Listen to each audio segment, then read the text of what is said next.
Ahoy, ahoy! I'm back. I finished doing what I needed to do, and then well, if you can hear the bag, I got some food. I just finished up eating it. So we can continue. We can continue where we left off. Although I'm gonna grab a water. Taking y'all with me.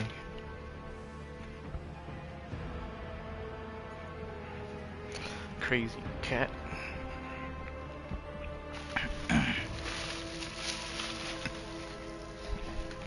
Seems I'm over here.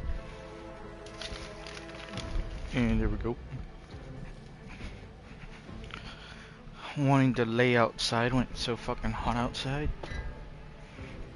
She's crazy. Hold on. Before we continue, I'm gonna put one more ice cube. Or maybe two.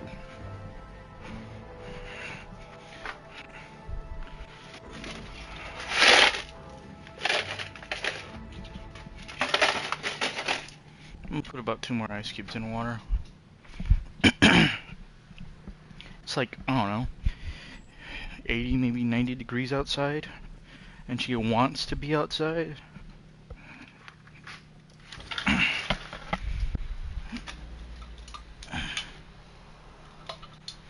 If you're gonna stay out here, your water needs to be cold.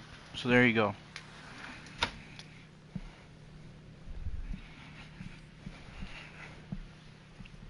Or at least lukewarm.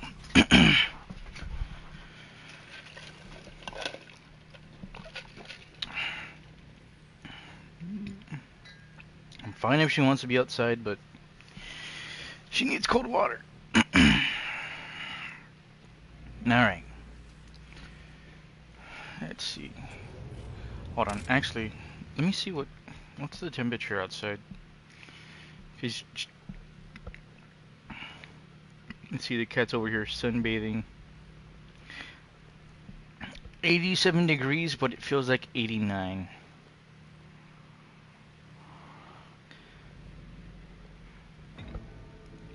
%44 humidity. Holy fuck.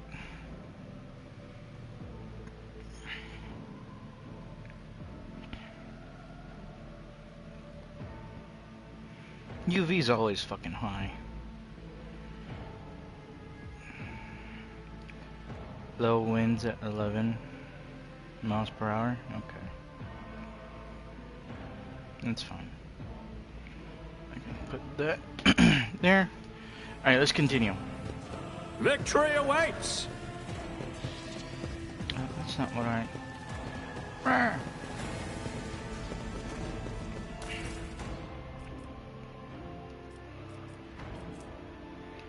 Plastic crystal cores.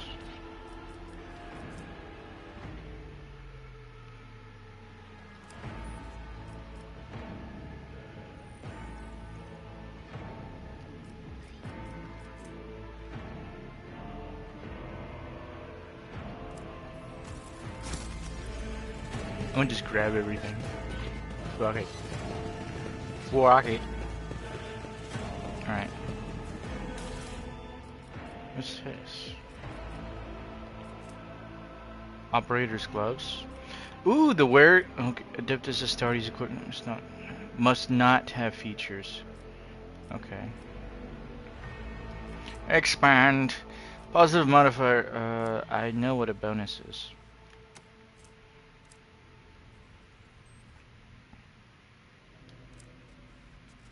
Fuck it, let me just... There we go. And then...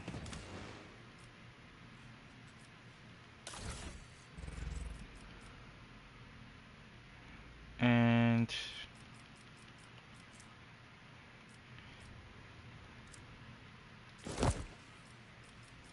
Well, gee, thanks for letting me read the whole thing.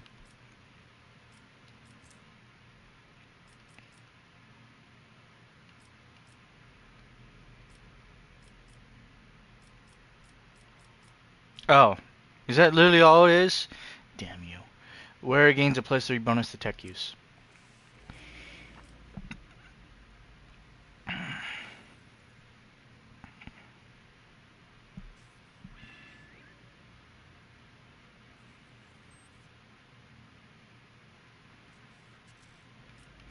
I mean, I wish the top was...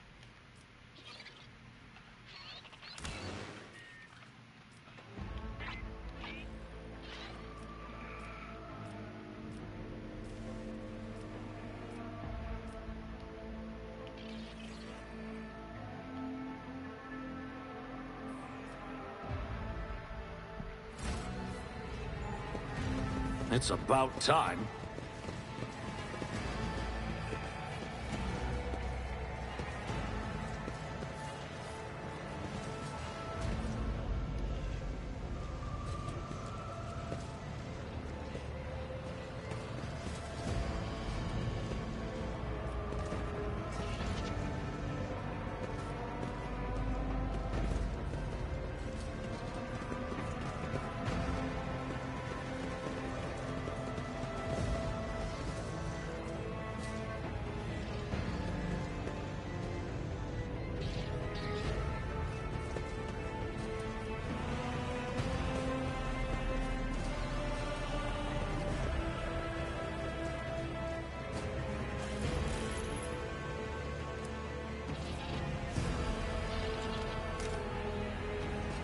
I'm always ready.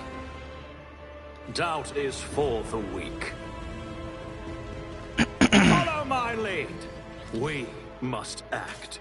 I tire of idleness. Let's move.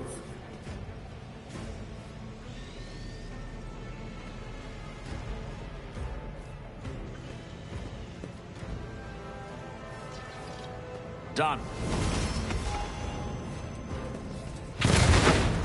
I'm always ready. Your seneschal is always there. The Emperor sets my path. I tire of idleness. Let's move. Endure. Until the warrior's next turn, all incoming damage is reduced by 1, and the warrior gains +10 temporary wounds. Nice!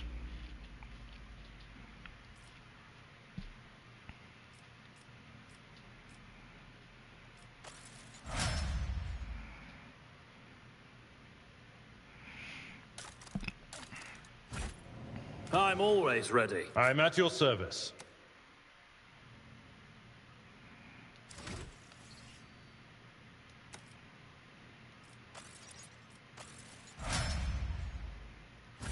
We are the... I'm restless.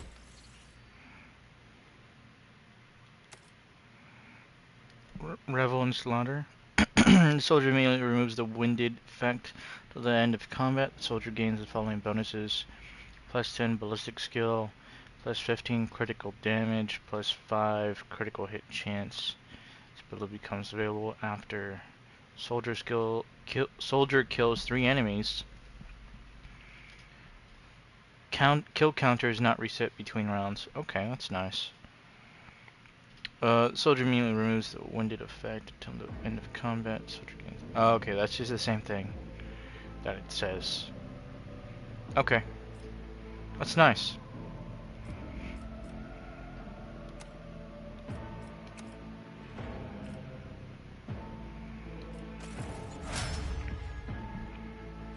Sins hidden in... How may I serve the dynasty? Expose weakness.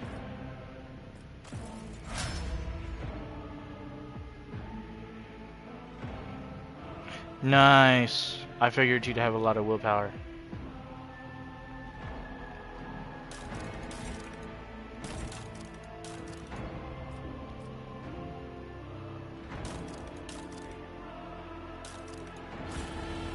Did you want some? Doubt is for the weak. A new challenge for me? Alright, let's head this way first.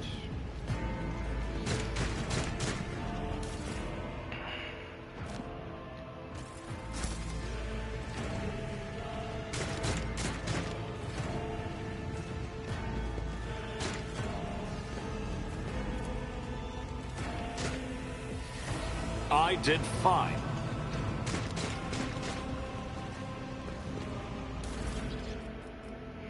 No, a helmet. A helmet. Okay. I might just give that helmet to... We must... What advice do you seek? I'm at your service. There we go. Not Look character. no further.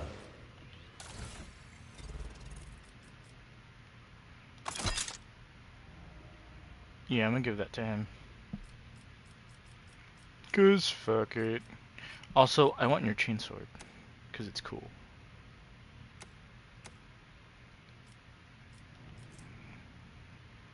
Eight to 10.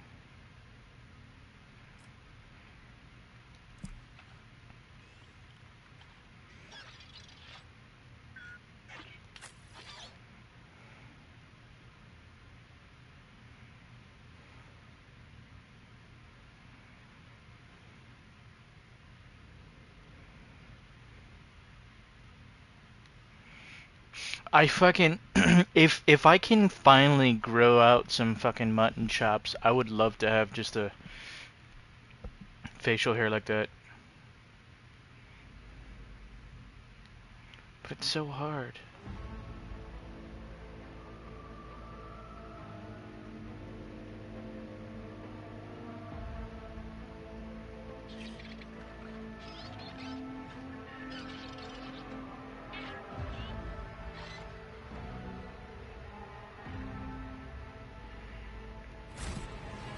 None shall stand in my way. Over there!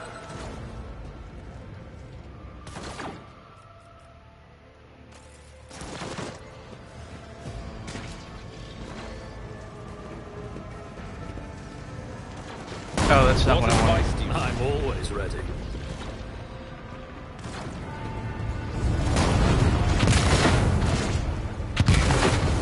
They're trying to take out the... They can't see it anyways. They shoot us and stuff. The roar of the flames rings in your ears, and the choking smoke makes you cough and gasp for air. Instinctively recoil from the scorching heat, wiping your face. A moment later, a hazy silhouette forms in a raging wall of fire, surrounded by ear-splitting noise and screaming. Instinctively hear the sound of footsteps. When you see the figure walk out of the fire toward you, it's Theodora von Plensis. Are you lost, my heir? Her expression is calm, terrifyingly so for someone whose body is engulfed in an inferno. One of her hands is resting on the hilt of her power sword. The other is raised in an inviting gesture. An apparition. A sorceress. Apparition. Trickery of the warp.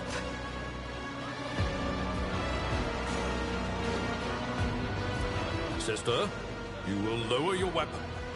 Threatening the Lord Captain is outrageous.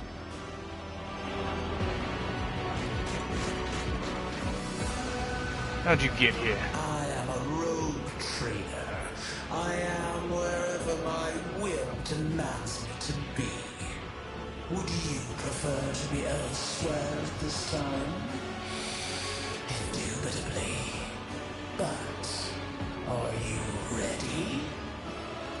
I can lead you out of these flames, show you a path, rid you of pain, and give you a weapon so that you may defeat your enemies. Decide. Theodora watches you without blinking. The snake-like gaze almost makes you forget about the fires searing you, leaving burns on your skin. Your mouth begins to salivate. Toward Theodora speaks it's like music to your ears. The entity that now dwells in the deepest recesses of your mind is pleading, begging, demanding that you give her an immediate answer. That answer can be nothing other than acceptance. Do not listen to this abomination. If you There is naught but his light in your heart. If you are resolute in your faith, then step into the flames. The Emperor protects. His faithful will not be deterred by either darkness or deceitful promises. Nor will the fire burn those who carry the torch of faith in their soul. To the void with you. We need to follow Lady Theodora before we suffocate in this furnace. The people! The survivors from the middle decks! We must help the crew! Lead them out! Find a way around!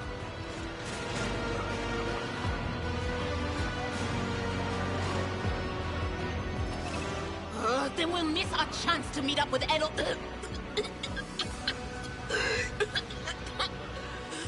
What are we waiting for?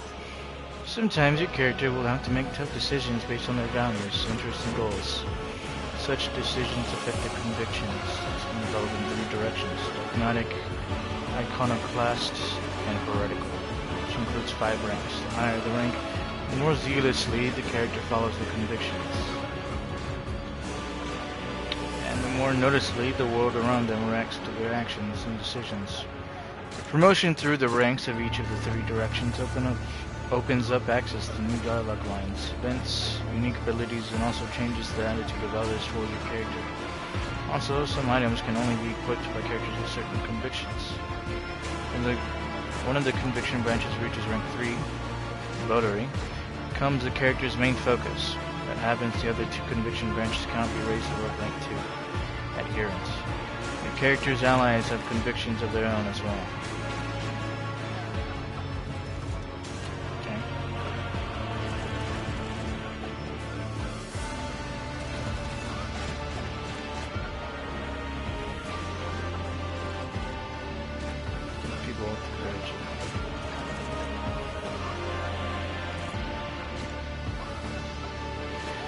Fuck it. The Emperor will guide the righteous on their path.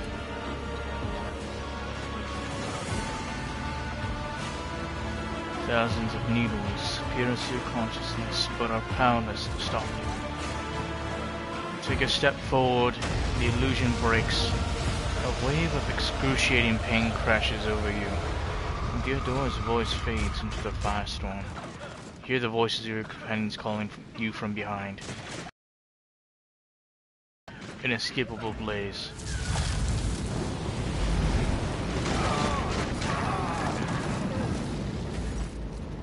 The blinding inferno.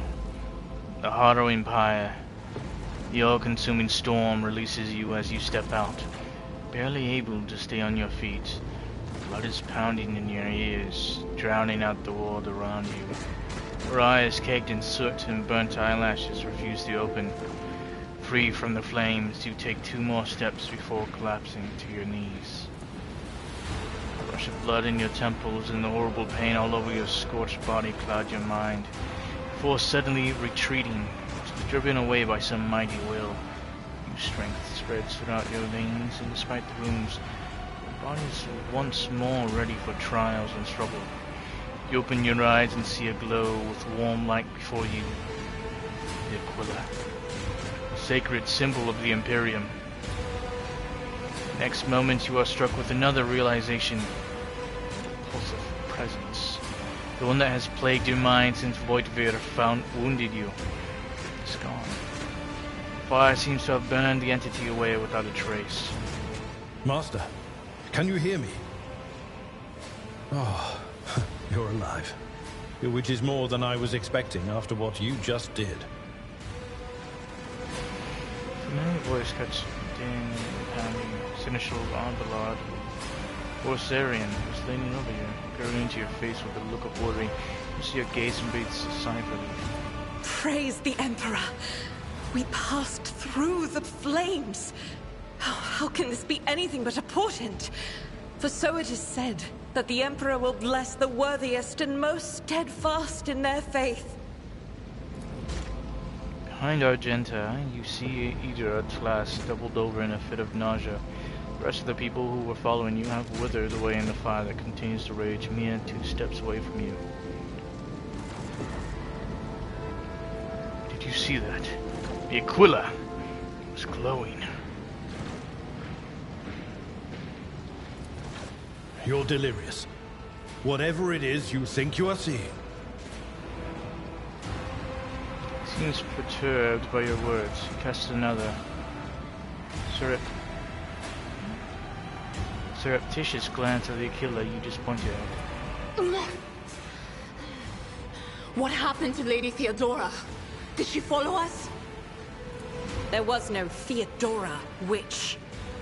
There was an illusion, a temptation, a foul taint that tried to lead us astray. But he perceived its true nature. Is that right, Adepta Sanctimonious? What?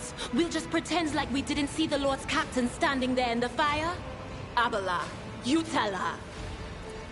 Whatever it was, it matters no longer. Your conduct is bordering on madness, or holiness. A path opened behind you, where one moment there was fire, the next only smoldering embers remain. But what am I saying? My eyes must have deceived me. Too much smoke for my lungs. Truly, would you have received wounds like these if there had been no fire?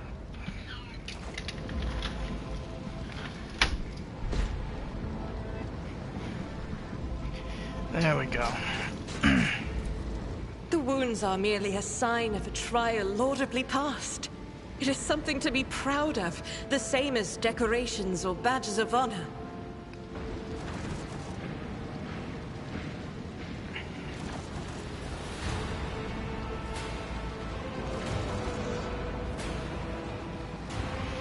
Rise and stand tall. No element holds power over the righteous. Even if you were anticipating another wave of pain, it does not come. Your muscles feel strong and your limbs obey you without fail. Yet, deep inside, somewhere next to your heart and stomach, you feel a certain tension akin to that of a taut string. You are at your limit. The trembling or the strength of your faith will not carry you much farther.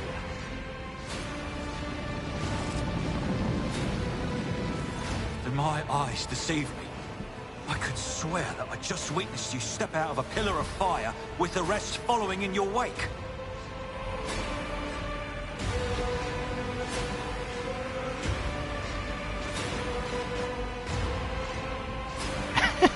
I loathe being late for an engagement.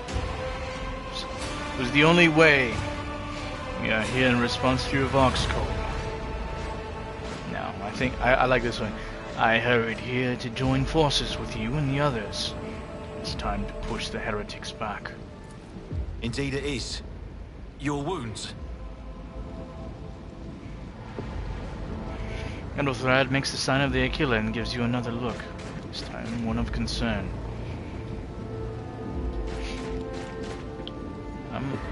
Sure, I'll look at it. Endothrad does not seem to have changed since you first met, but only at first glance. His face has taken on a strange hue. Skin at his temples appears scaled, and his face now has an uncanny screeching quality. It's not traces of fatigue and stress. Saka's body has begun to mutate, as a consequence of the contact with the world.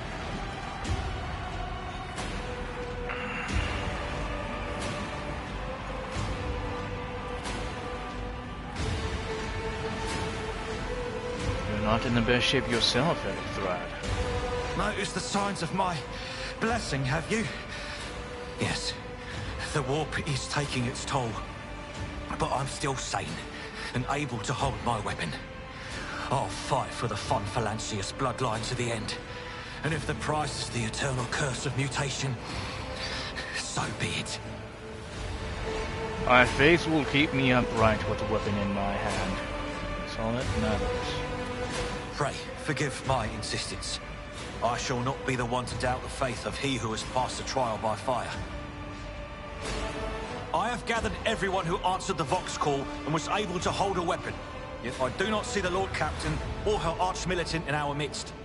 We are still receiving messages in her voice, but she is not responding to direct requests. I last saw Lady Theodora on the observation platform. When did you and she part ways? Hold on, give me a sec. Did you want to go back outside? Did you want to go back outside? Is that what it was?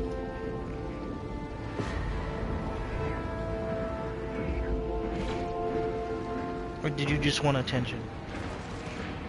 I'm fine if you just wanted attention. Or did you want to go? Go back out.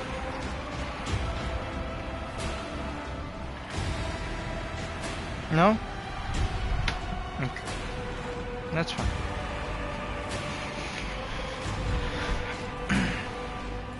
It was at this very elevator, Master Edelthran. The Lord Captain, accompanied by the Arch-Militant, headed to her chambers to retrieve an item of particular import. After that, all we heard from her were Vox broadcasts. This is troubling, and the timing is inopportune. I am still receiving fragmentary reports from the breach.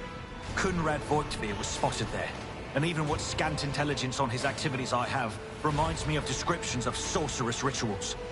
If that traitor has resorted to witchcraft, we must stop him at once. Should go to Theodora's chambers to find her. A reasonable approach. Take your escort with you. You may be waylaid. Once you have found the Lord Captain, you must beg her to go to the bridge and lead the counterattack. The Rogue Trader's appearance is sure to fill the defenders' hearts with hope, however frightened or exhausted they may be. Until next we meet, may the Emperor bless your deeds. I shall see you on the field of battle. Edelthran salutes you with his weapon and turns to his retinue.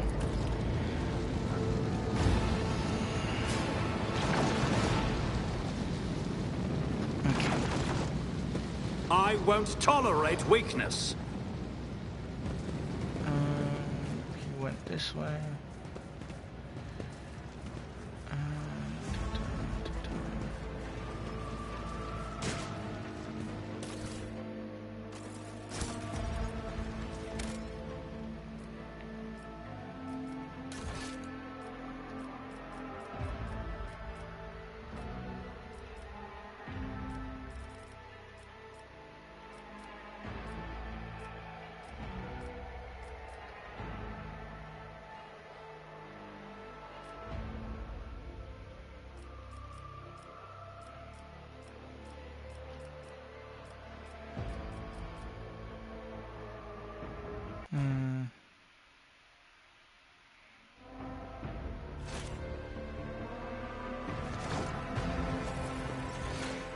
There we go.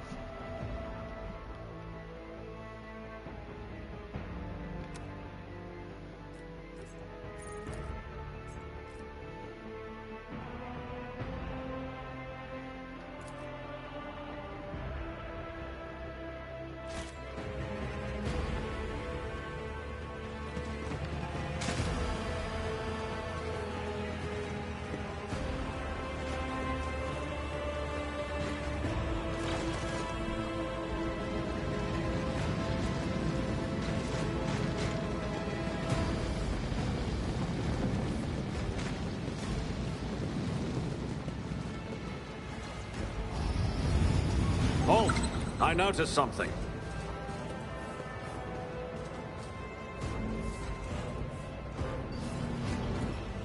What is that?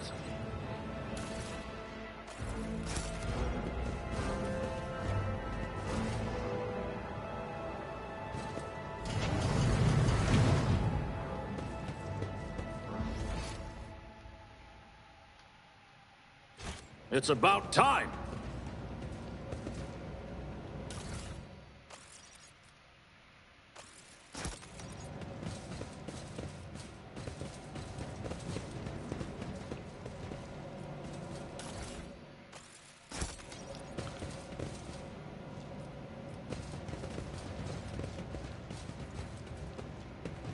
That's the Lord Captain's quarters.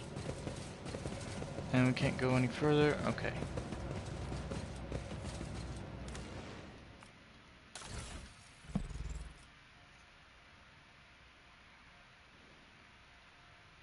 Is this what I think it is? Grants plus 3 lot. Ooh, Lex Mechanics goggles. That looks fucking cool.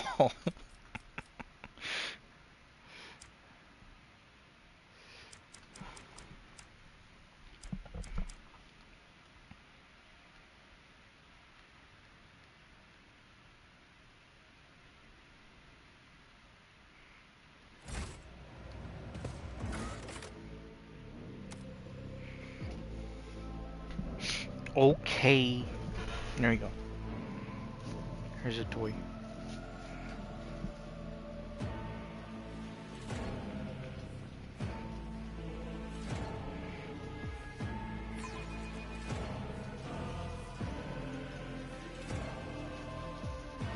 I guess you got tired of being outside?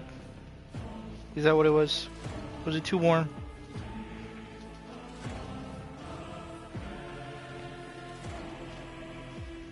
Was it too warm?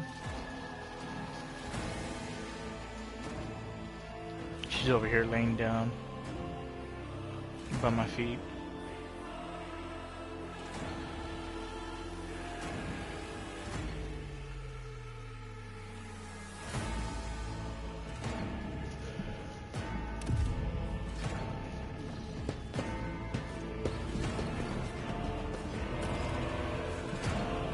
Alright, give me a second. A new challenge for me. This is where she bathes? Where's her bed? I would take it that would probably be her bath then.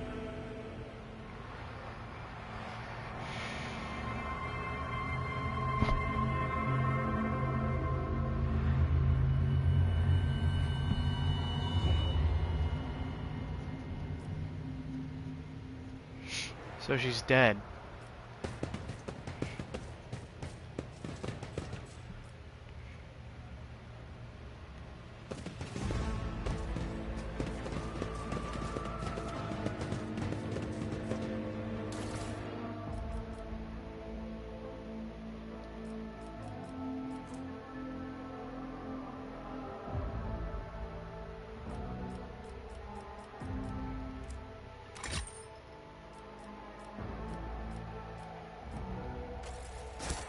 Follow my lead!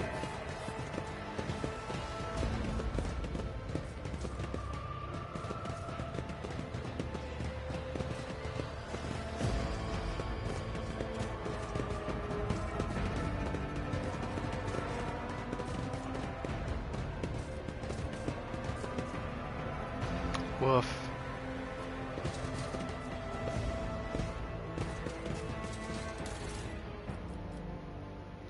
What's this?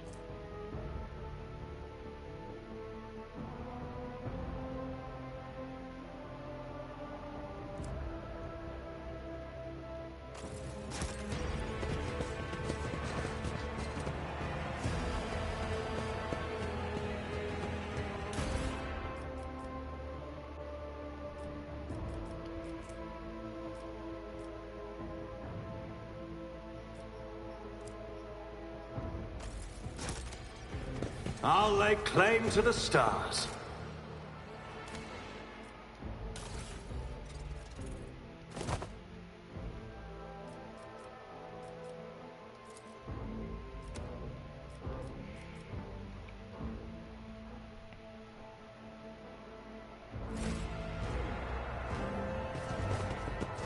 Pressing.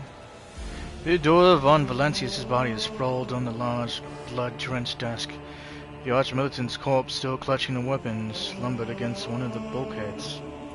Emperor, accept thy faithful souls. Sister Battle surveys the scene, her gaze lingering on the Archmilitan's body. No!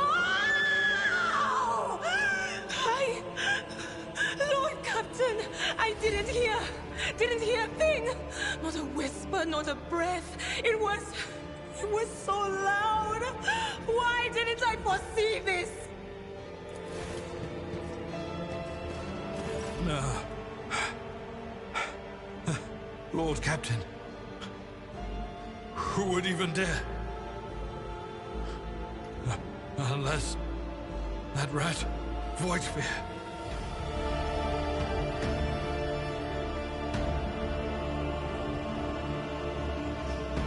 I doubt it. Woodville wished humiliation and suffering upon Theodora, not a swift death. It could have happened in the heat of battle. Not to mention that Mort was here, and he would have protected Lady Theodora to the last. How could Mort have failed her so terribly? The Arch-Militant was born on a death world. He had lightning-fast reflexes.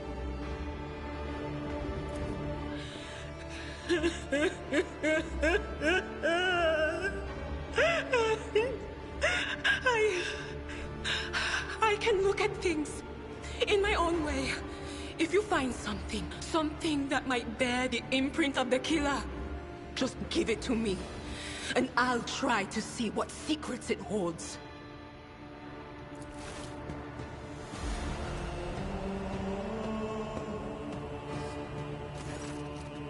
Nano pistol shots went straight through Mort's forehead, spraying the floor and the furniture around with blood, brain matter and shards of his skull. Safety in the Arch-Militant's weapon is off. The killer must have been a split second quicker than he.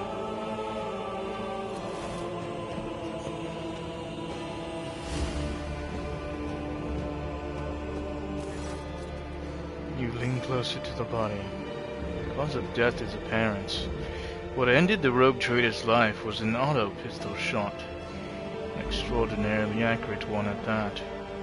Theodora's face bears an expression of surprise. The last emotions she experienced in life. Something on the floor catches your eye. A heap of blood, spattered parchments and scrolls that must have fallen off the desk. As you lean toward for a closer look, you notice something else. Small shards of glass scattered on the floor.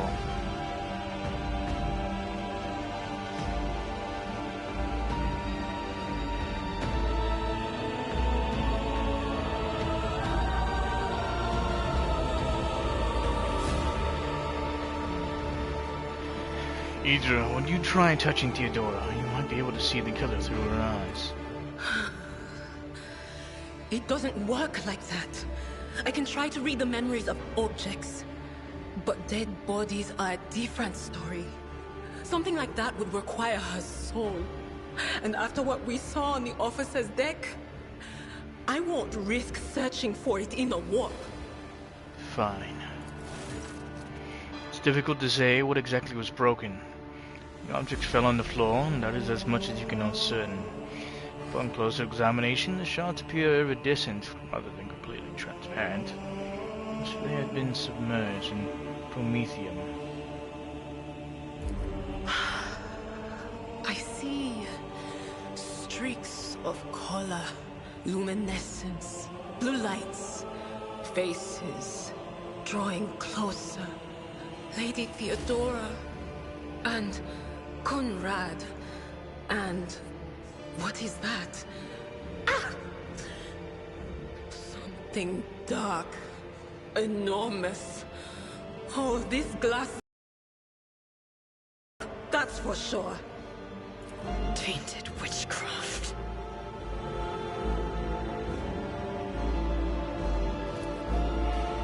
Reports, accounts, dispatches. You go over the scrolls until you stumble upon a document that is starkly different from the rest. It's a handwritten letter signed with the initials XC, sealed with a symbol that is vaguely familiar to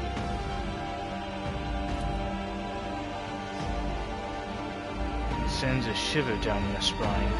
The author of this letter, addressed to Theodora von Valencia, signed it with the seal of one of the Holy Orders of the Imperium's Inquisition. Secret police of the Imperium. Relentlessly hunts heretics, Xenos and other enemies of humanity. We had best be on our way. Yes, the crucible of battle calls to me once more. No, wait! We must see if we can find anything. Idira, you can't bring her back. Let her go. You'd give up so easily, old man? I expected as much from the sister. It's not like she has a heart. But you? Oh no. I'll get to the bottom of this. I'll find the one responsible for murdering the Lord Captain. And when I do, that scum will regret the day they were born. I won't tolerate weakness.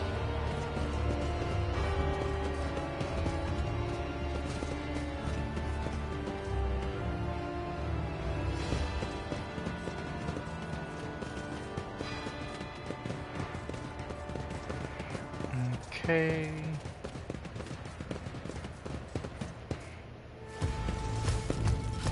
You will die screaming! Run, fools! Or fall!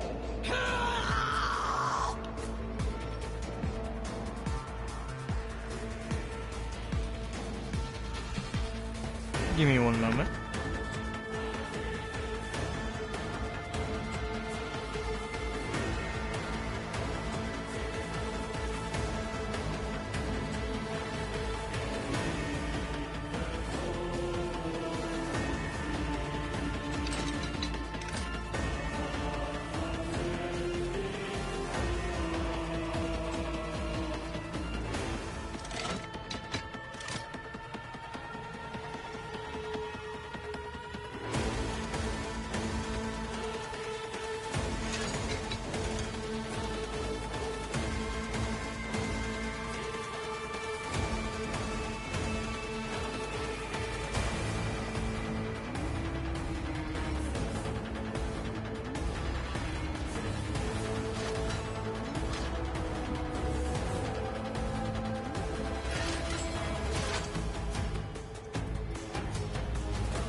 Alright, there we go.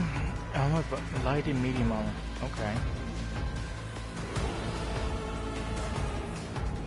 Armor protects the character from incoming damage. Light and medium armor types are both available to you at the moment. Armor stat indicates what percent of incoming damage from an enemy attack it can absorb. Type of armor also influences the chances that the character wearing it will pass a dodge test. The higher the dodge penalty, the lower the chance to dodge an enemy attack. Character in light armor dodges attacks more often, but takes more damage when hit. Medium armor absorbs more damage if the character is hit, but reduces their mobility and ability to dodge attacks. Some talents allow characters to use different types of armor more effectively. If you have obtained heavy armor, unlike light and medium armor, heavy armor provides the ability to deflect damage. Deflection is a unique heavy armor stat that reduces damage taken by a specified flat amount. Heavy armor has a higher armor rating than medium and light. It also usually has a higher dodge penalty, making it harder to dodge an enemy attack while wearing it. Some of the characters with the heavy armor proficiency talent can wear. No shit.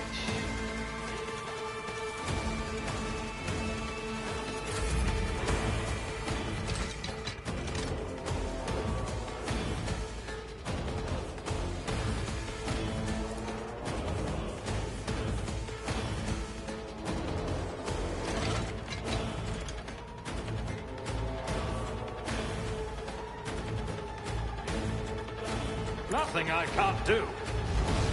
Opposing me was your biggest mistake. All too easy.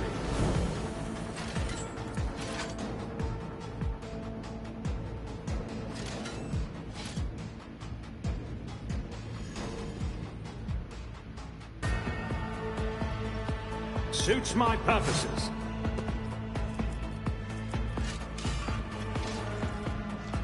I should have shot.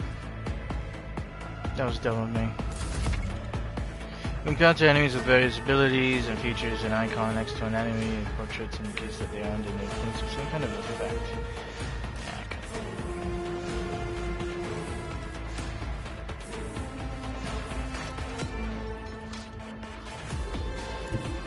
Guided by faith.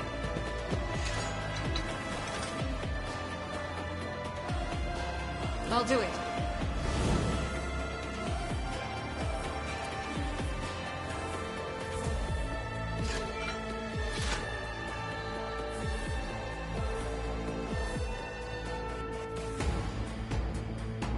As the Emperor commands, I act.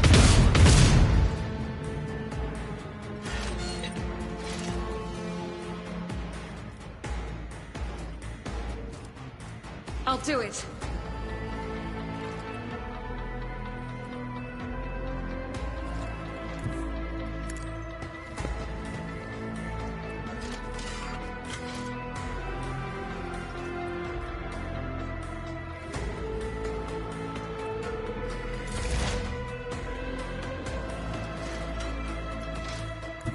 I know what is to come.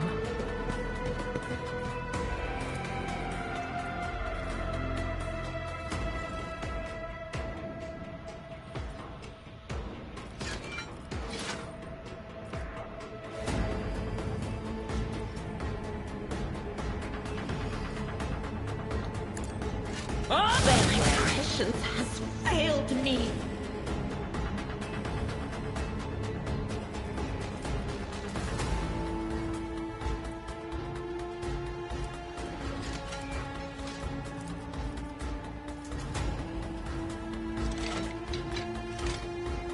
That is not my destiny.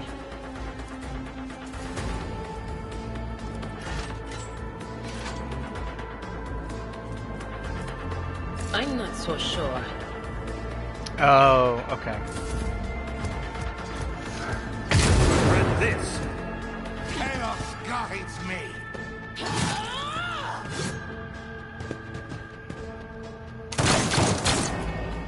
Huh?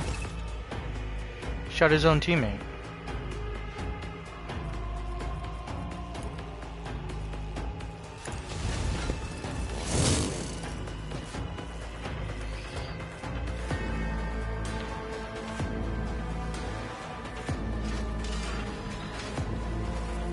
Yes, I knew about combat logs. I will do my duty.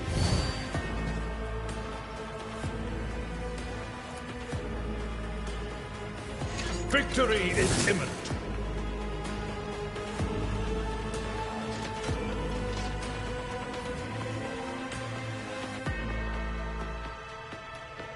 At your beck and call.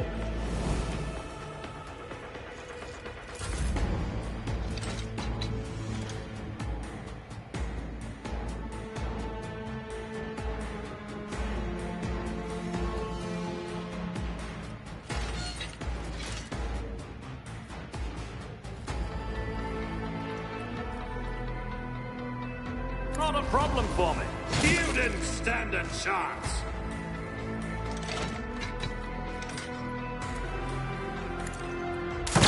Blasphemer! God damn it. I'm sorry, I'm not proficient in shit.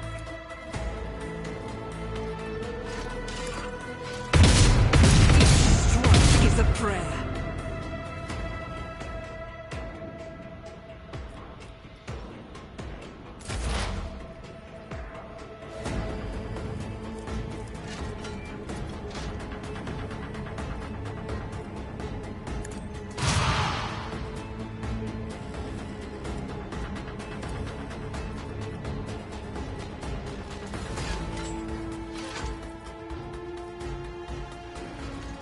Anything else?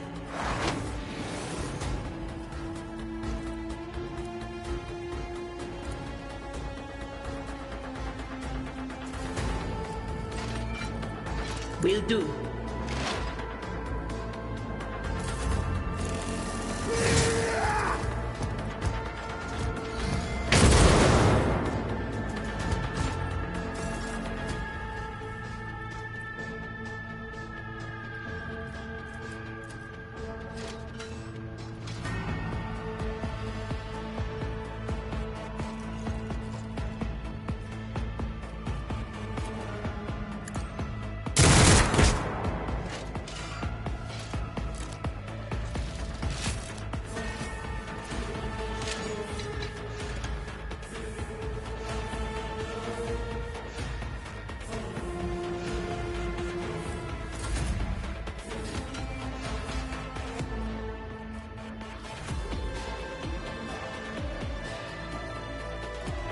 Suits my purposes. Nothing Get opposing fucked. me was your biggest mistake. None shall stand in my way.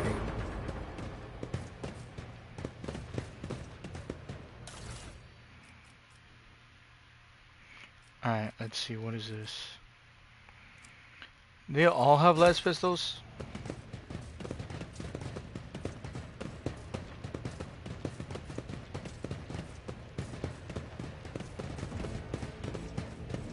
I tire of idleness. Let's move. Warrior immediately restores all AP and MP. Gains gains plus 3 MP. Till the end of the turn, they do not lose MP after performing attacks. Warrior has no limit on melee weapon attacks this turn.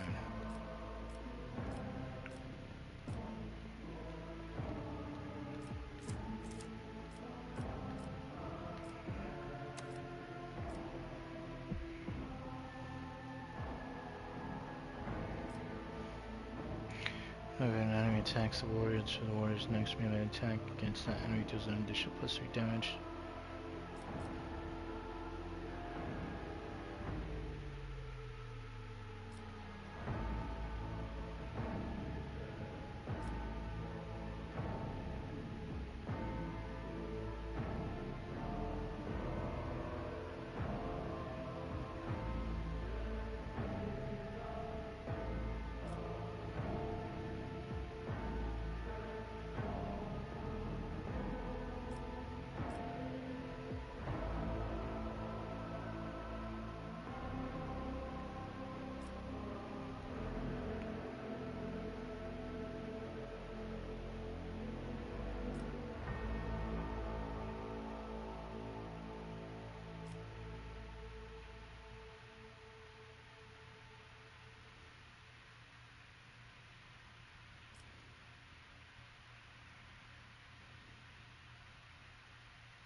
There we go. Finally got Medicaid.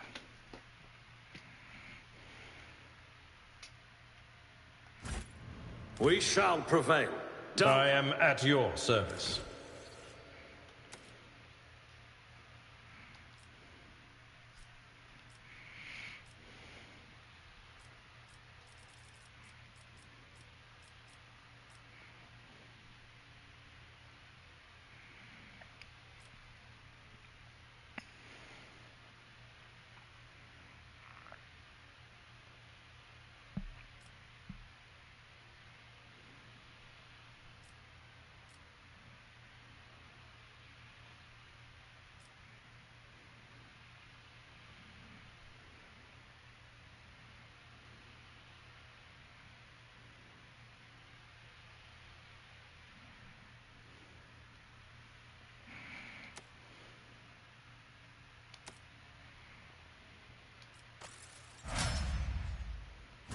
Look no further. Should I divine our next step? When the faithful... Look no further. I'm restless. Soldier gains the ability to make a number of extra attacks equal to their weapon's rate of fire, minimum 2, using the weapon attack that normally costs the least AP. These attacks do not spend AP. Tend until the end of the soldier's turn. Their first attack against each new enemy automatically scores a crit.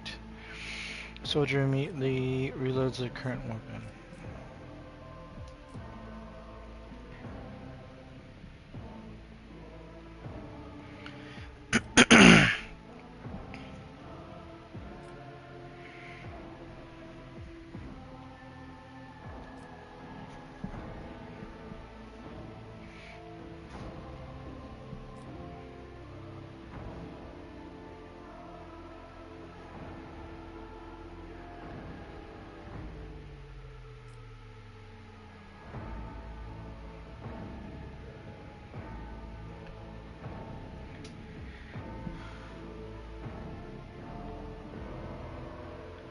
Oh.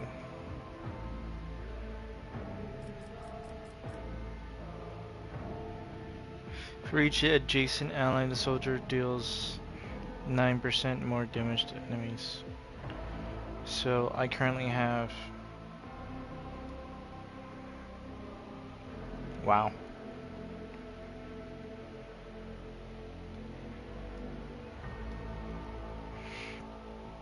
24% more damage would be if they're all together.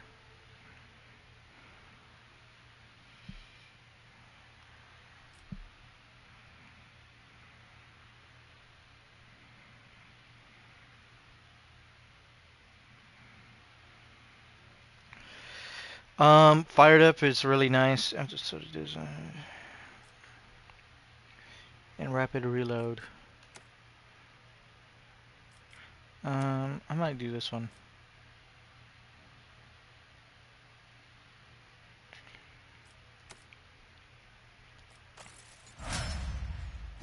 The Emperor sets my path. Yes? Operative mean inflicts one exploit on all enemies in combat that makes a free attack against a target. That attack always hits until the end of combat. The target of this attack suffers a 30% penalty to dodge and a 30% penalty to armor. Oh shit. Flesh target. Whenever the operative attacks an enemy that is at full wounds, that attack deals 40% more damage to the enemy.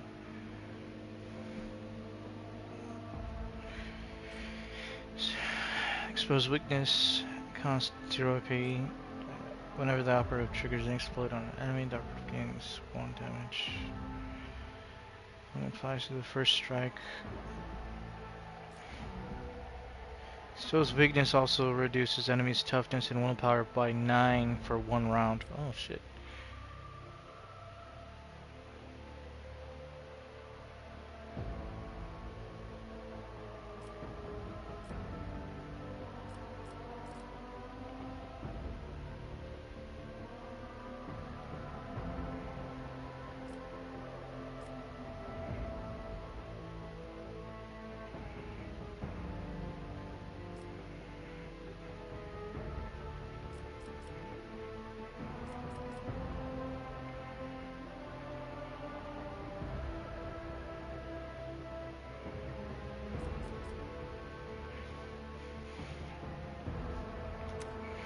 This one seems nice. Do you want some? I tire of idleness. Let's move. It's about time. We must act. We shall prevail.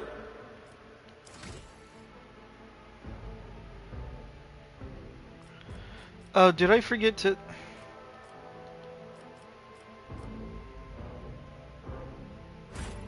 I'm always ready.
Victory awaits.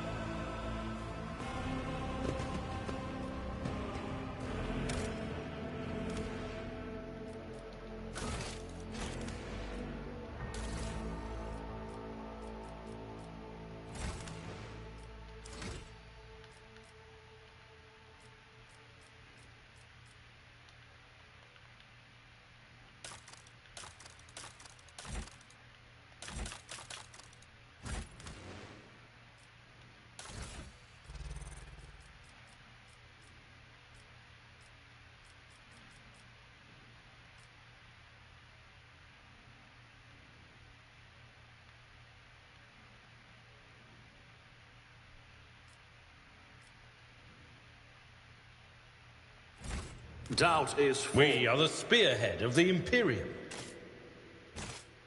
I'm at your service. Look no further. a new challenge for me?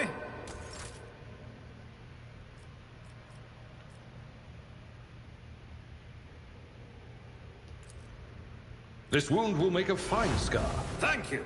Now where were we? Your seneschal is... We must act.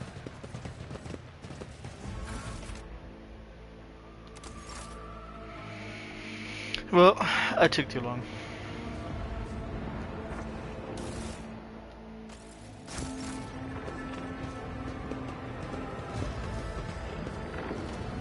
I rise to the occasion.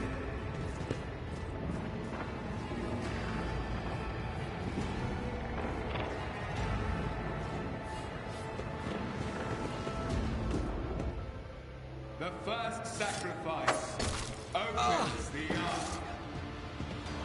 The second sacrifice draws its gaze.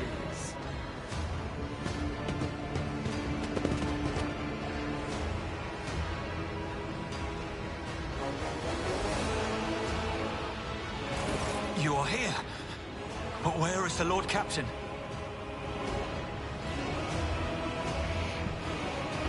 Theodora von Valencius is dead. I found her in the Archmilitant in her study. God Emperor preserve us. The Rogue Trader is dead. The ship has lost her Lord Captain. And the house its head. No matter what ritual Kunrad is performing there, the warp is too strong. I cannot withstand it.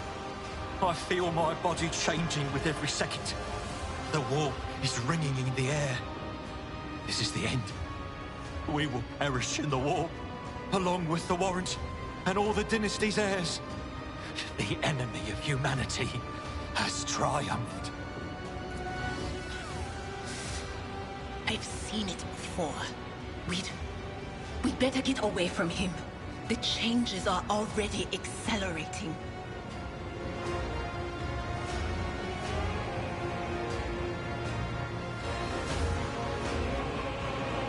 The ship can still be steered out of the warp, but we must first restore communication between the bridge and the Navigator's Sanctum. Then we have no right to bow our heads.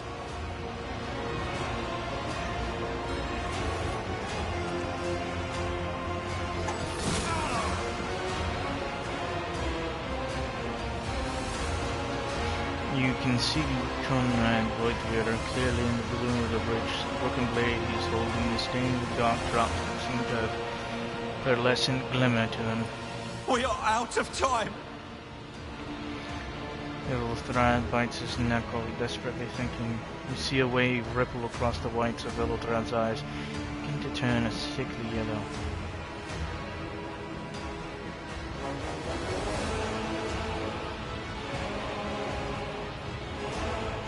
To the pot. Ready your weapons. We are to die this day. Let us die with honor. No. To die altogether is to allow the flame of the dynasty to perish in the dark. No. It will not be like this. Not today. The ritual will not be completed. I'll take care of it. And you, see to it that the void ship breaks free from the warp. Watch over our realm. And farewell. Accursed traitor! A time will come when you will bleed for her ladyship Theodora's murder. Remember my words, that they are the vow of he who marches toward his death. What? Theodora is dead? No, that can't be. Not now. I still haven't. Your ritual won't be finished, heretic!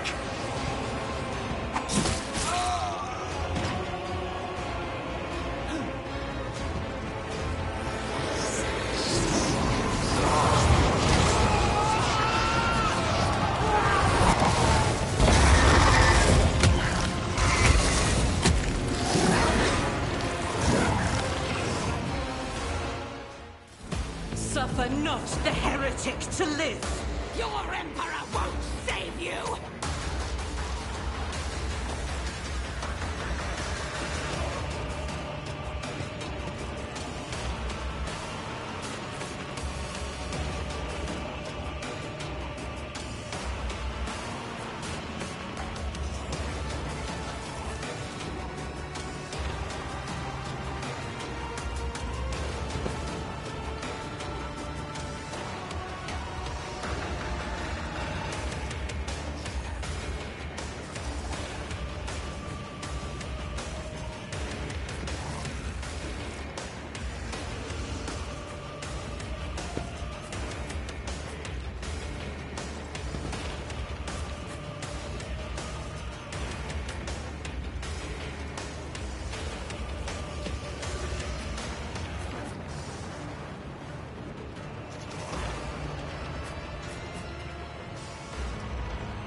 You will encounter enemies with various abilities and features and iconic dynamic weapons. Yeah, I've seen this one.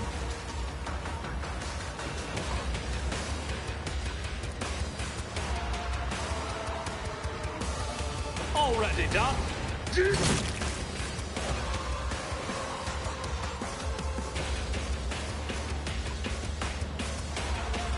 All too easy.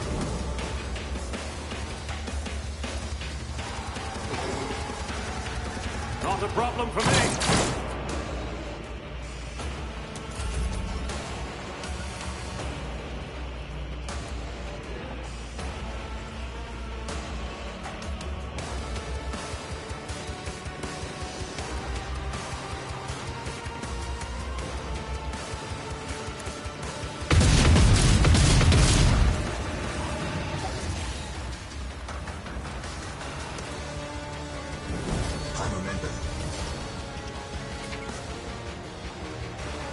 To use the unique abilities called heroic acts of desperate measures movement to acquire dependent action.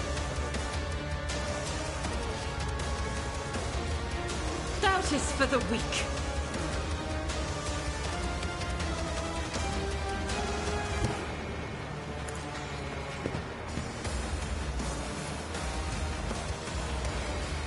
As the Emperor commands.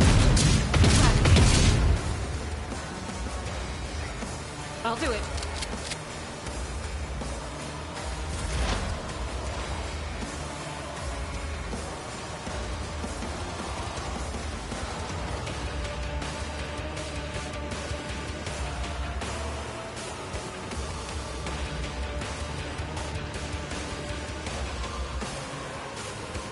But of course.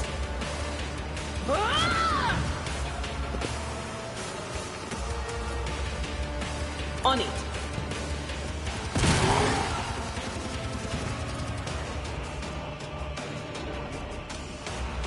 Not the Scryer's job.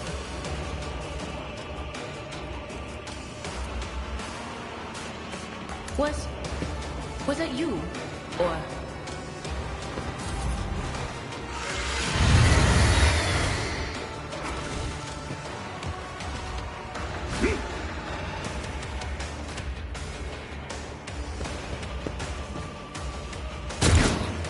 Enjoy your luck while you still draw breath.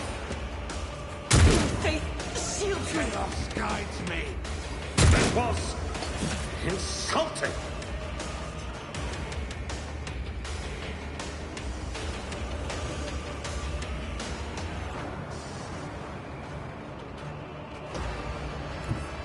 My place is at the fore.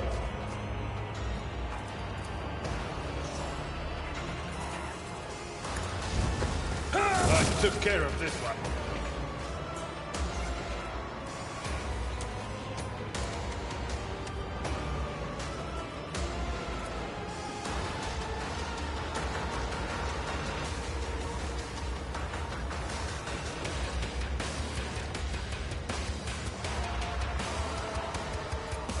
Indeed.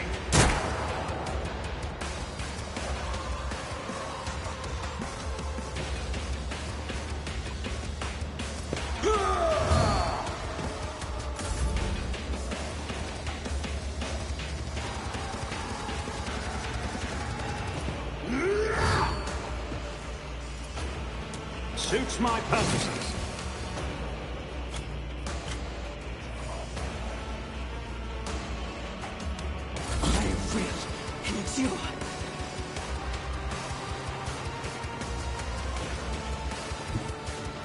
I will bathe this battlefield in righteous fury. Faith without deeds is worthless.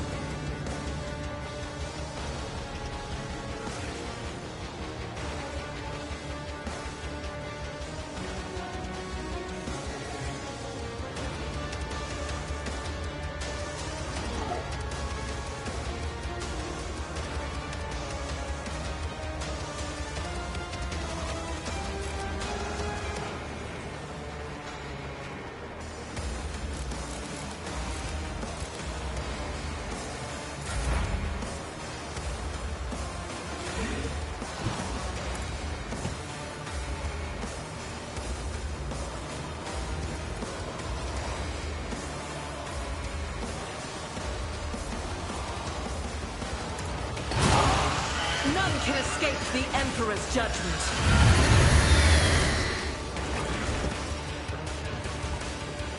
Curse you, miscreant!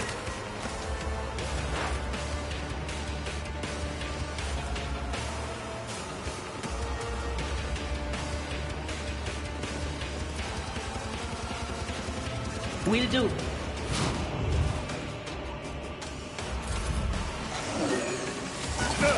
Just a minor setback. Shit. I serve the ruinous powers!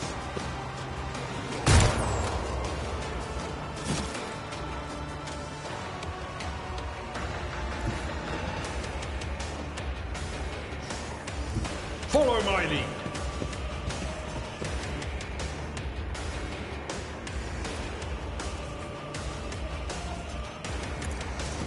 One to a target.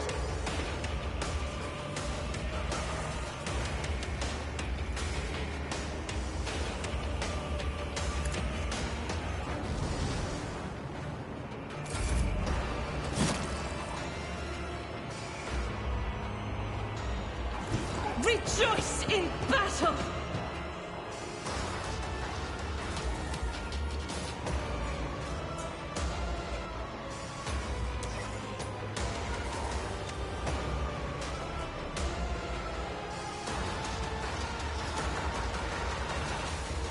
As the Emperor commands, I act.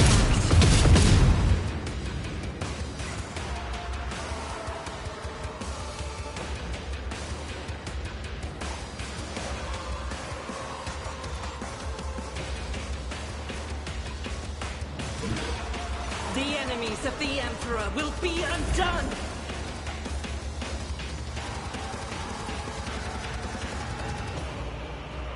But of course.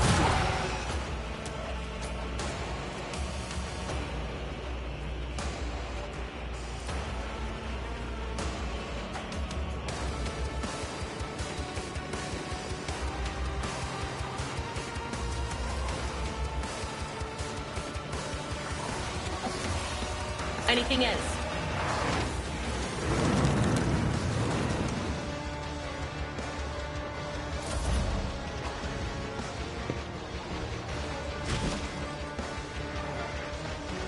I've suffered worse. A tactically sound approach. Oh, my ears are ringing.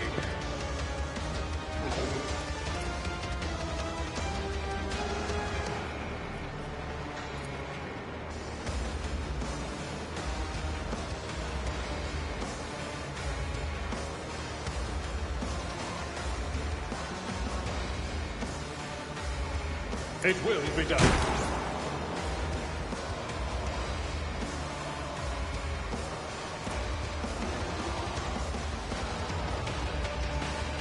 I will do my duty.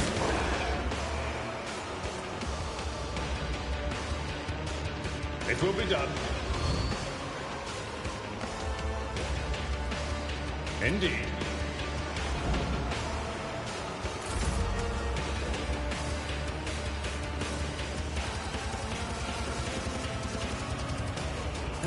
Back into the fray.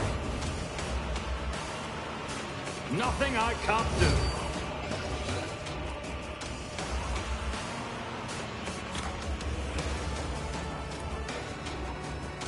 Already done.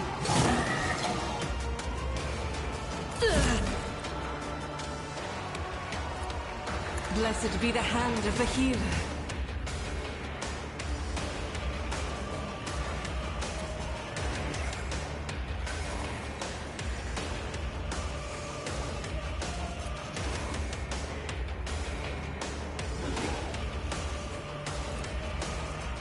Doubt is for the weak, is why I was chosen.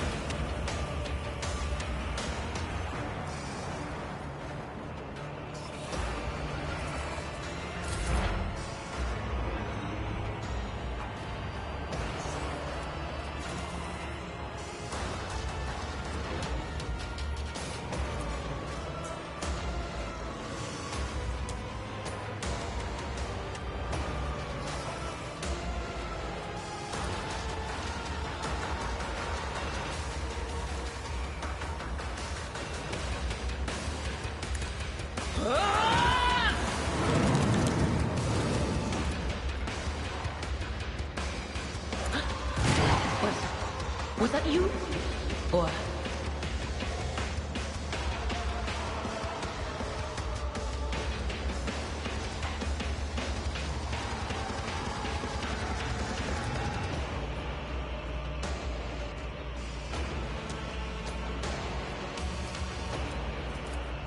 That is not my destiny.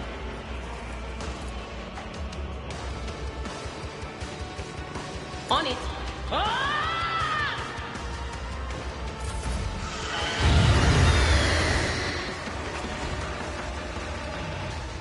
It's nothing.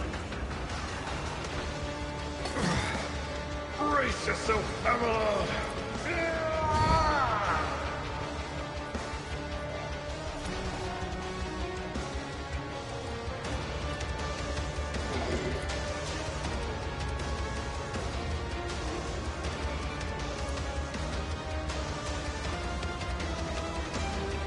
It will be done.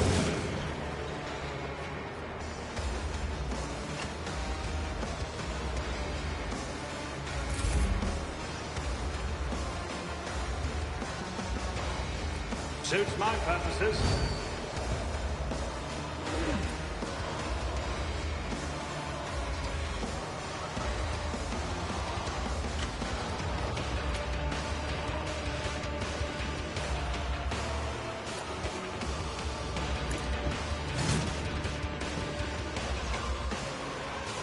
I'm not injured. I'm enraged.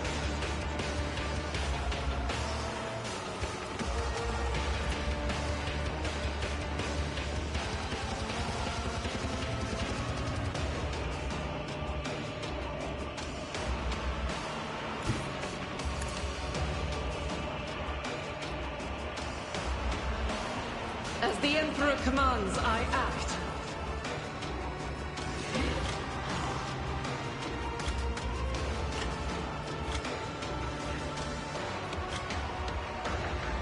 I'll do it.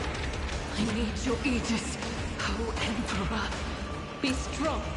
Greater trials lie ahead. No, Careful. she did not just... What a fucking idiot.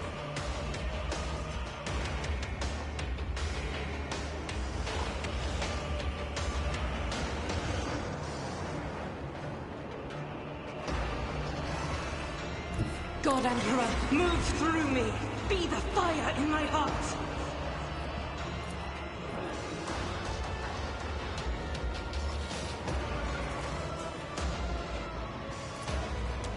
Faith without deed.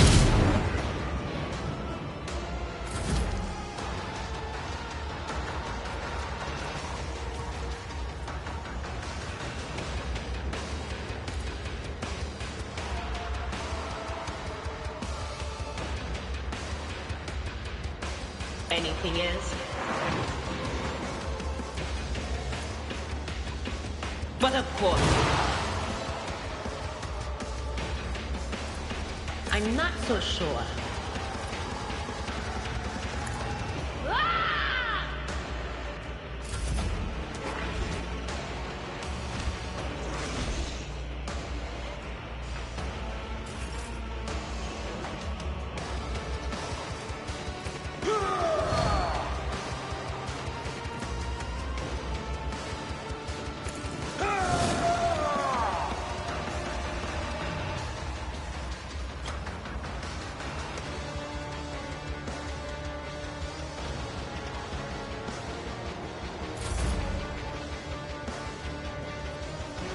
All too easy.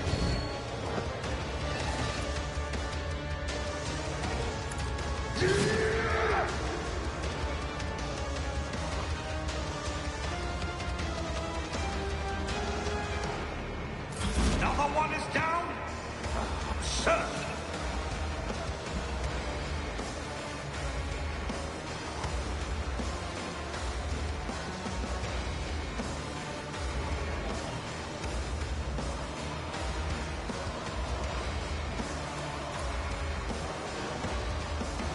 Will do.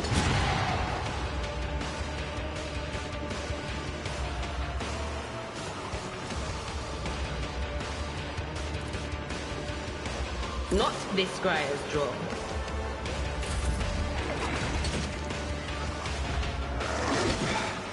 Just a minor setback.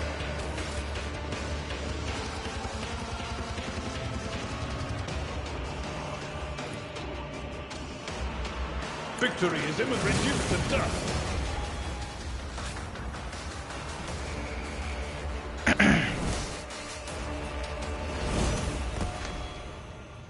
We are the spearhead of the Imperium. Lay claim to the stars.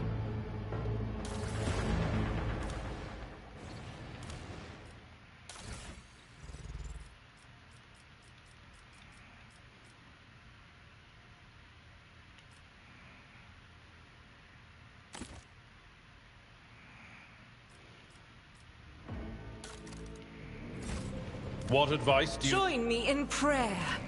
When the faithful are idle, heresy grows.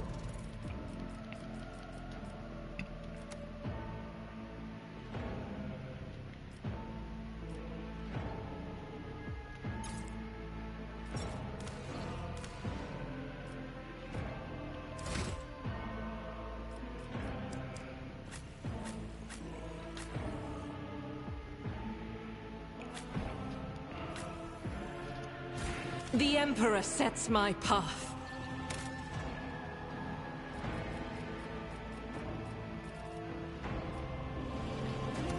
None shall stand in my way.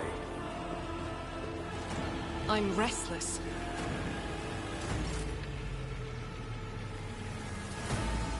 Injuries will not slow me.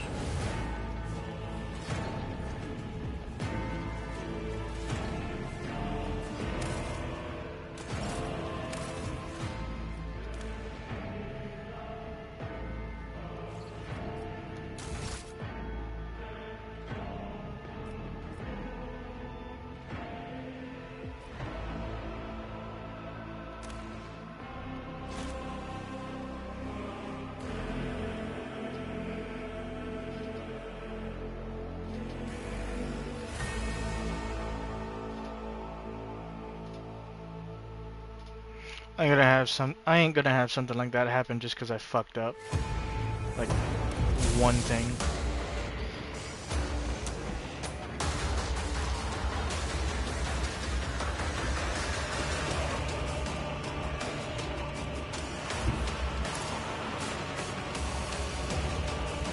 Not a problem for me.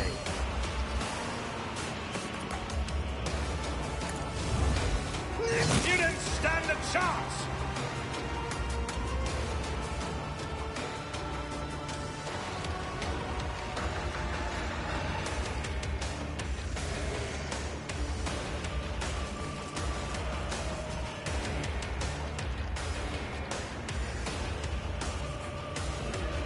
Nothing I can't do.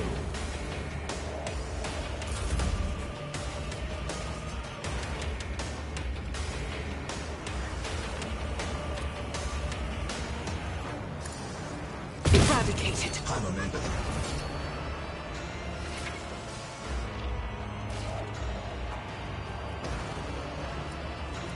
As the Emperor commands, I act.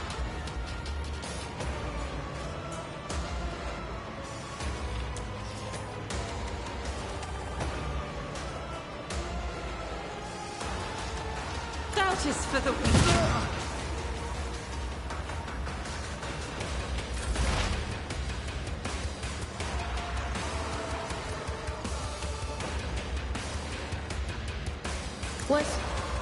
Was that you? Be gone!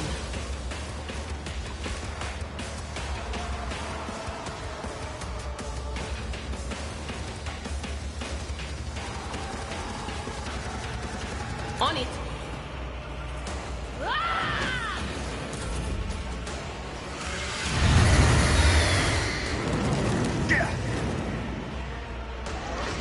Pain and duty go hand in hand. Death to non-believers!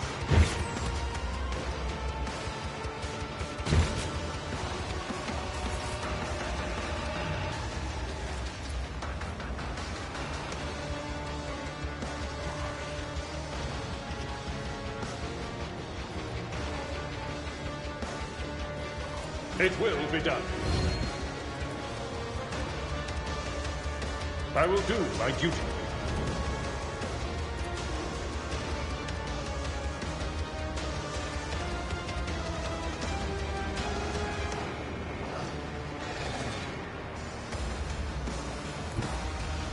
Tried and tested tactics are the best ones.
Suits my purposes.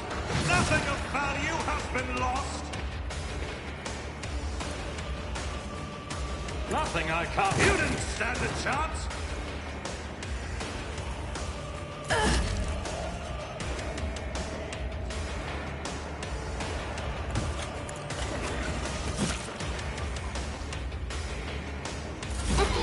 Stop it!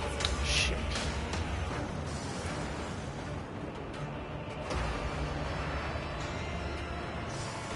But of course.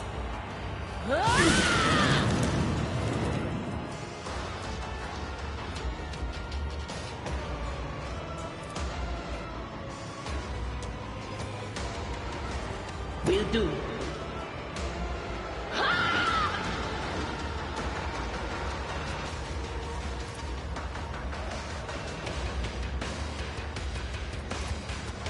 Anything else?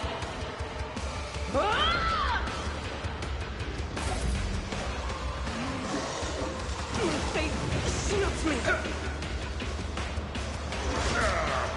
Brace yourself, Abelard. Indeed.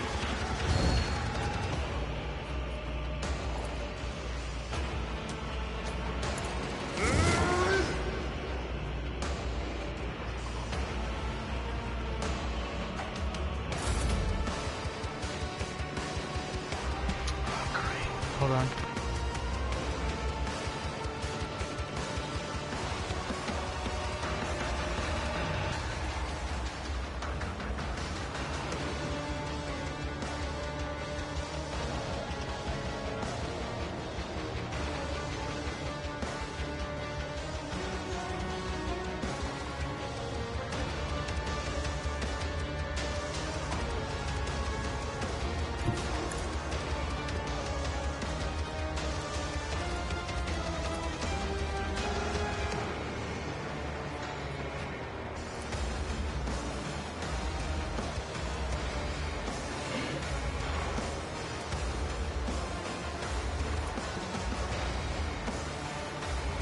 Alright, there we go. Already done. How dare you Another strike clean the Emperor's strike. faithful?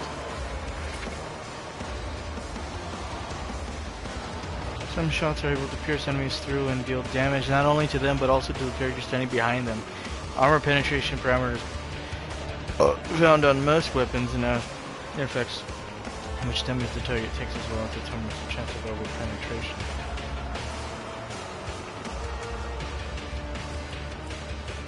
Not a problem for me. I will endure. Blessed be the hand of the healer.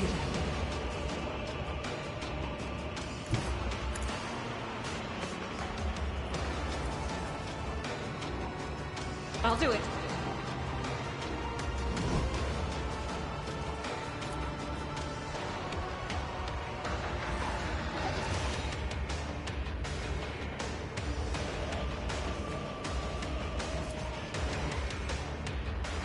Faith without deeds is worthless. I'll do it.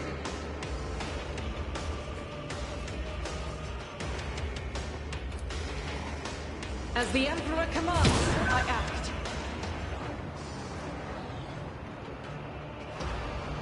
Why did I not foresee this?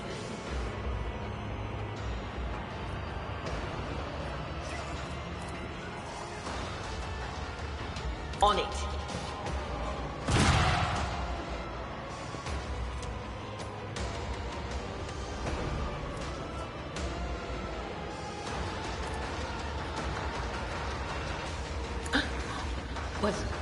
Was that you?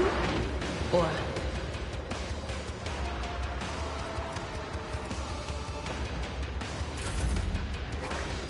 What is the ring?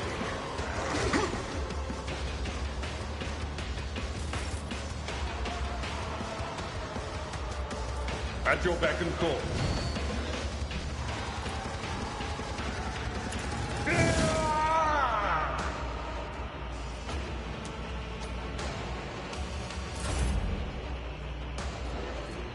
All too easy.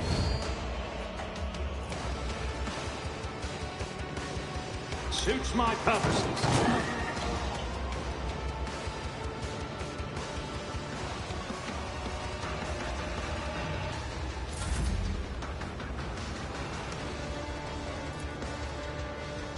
I'll do it. What?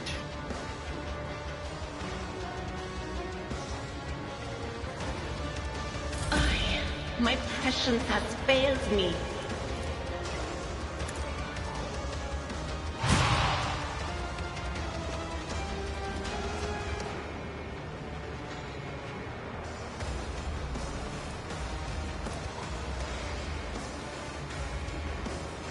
Anything else?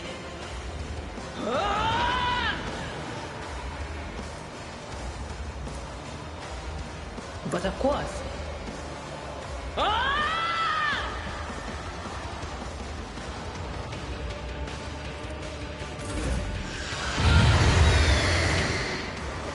Pain and duty go hand in hand.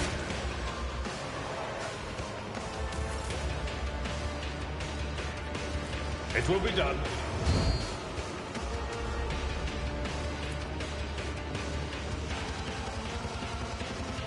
Victory is imminent.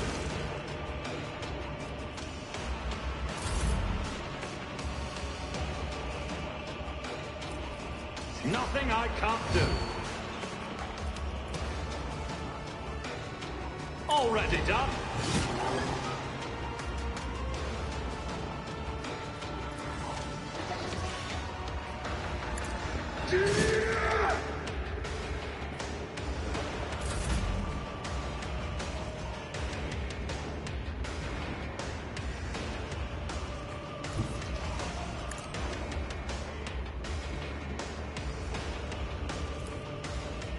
Faith without deeds is worthless. Doubt is for the weak. As the Emperor commands, I act.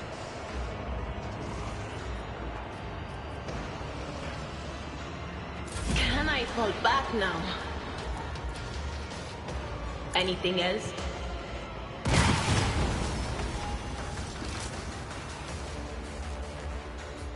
There we go, that's better. Follow my My lead. whispers. When the I tire of idleness. Let's move.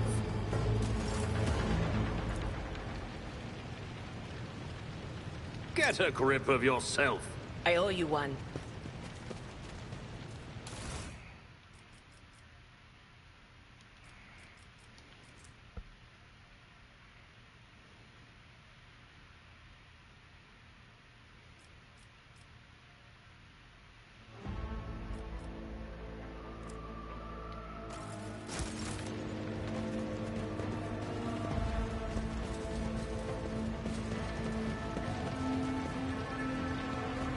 We won! We won! Yay!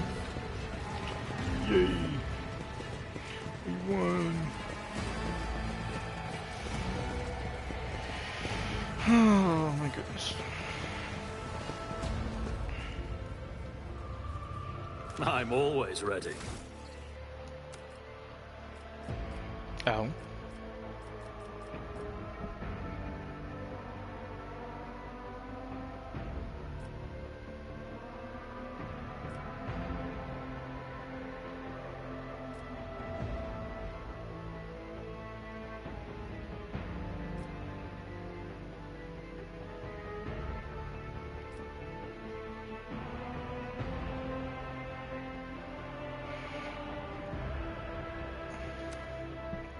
Sure.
Doubt is for the weak. Should I divine our next? I tire. Yes?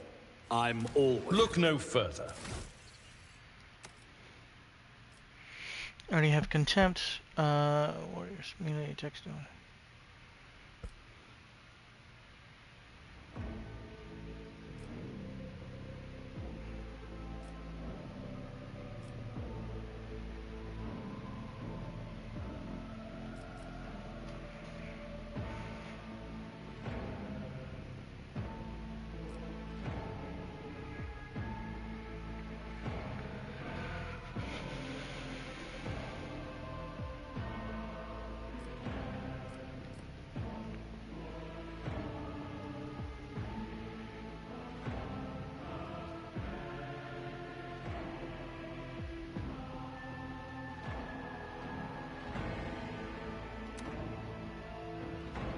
Sure.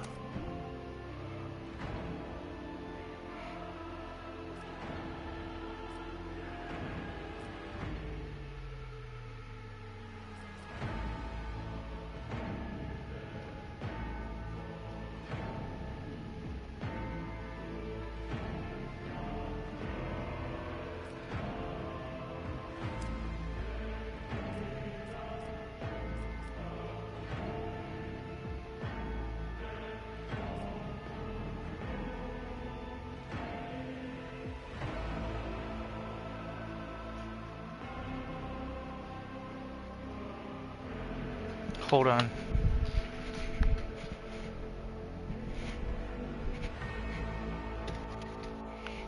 Okay. Let me... this.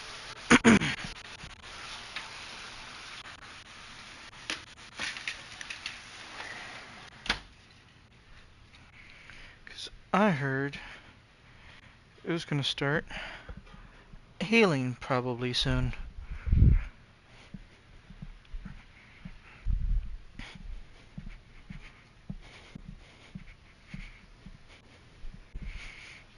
And you're inside? Okay. I just wanted to turn the light on to see if you were there. Nobody to give me that look.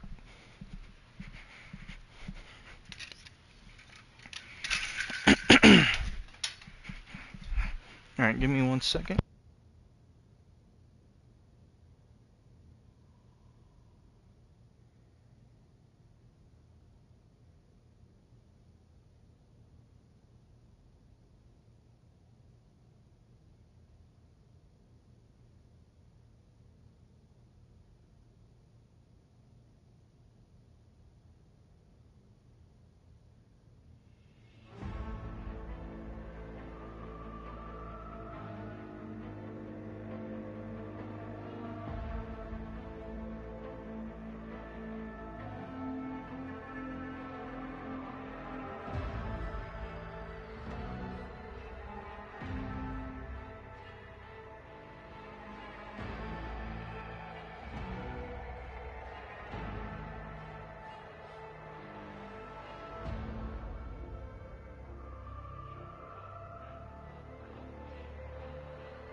Okay, oh my goodness, I just turned on my...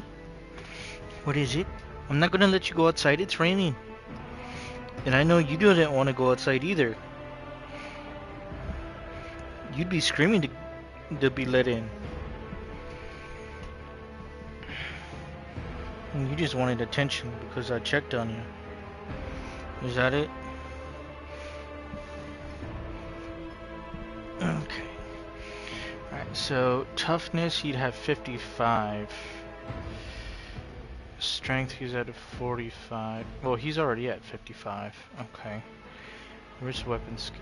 45. That would be good too. Agility. What's agility again?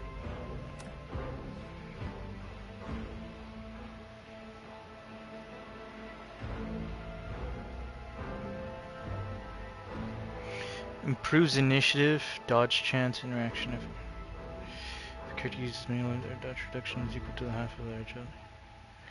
Okay, so let's go with this one for just this time. There we go. And we are the spearhead. I'm restless. It's her turn next. Now show characteristics. Willpower.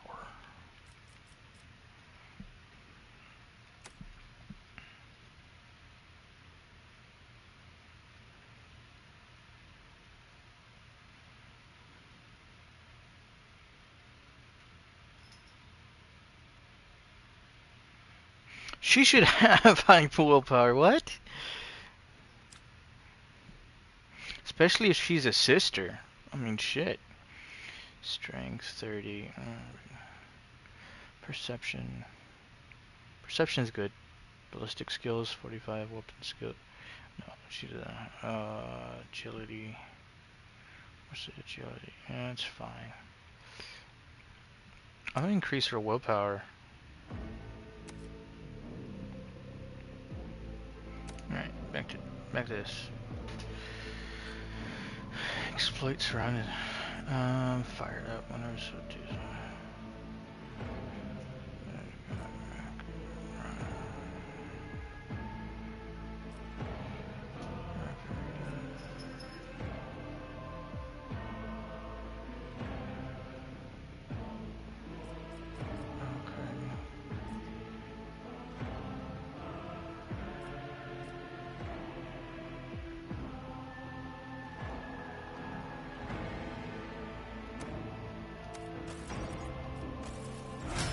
Sounds good to me.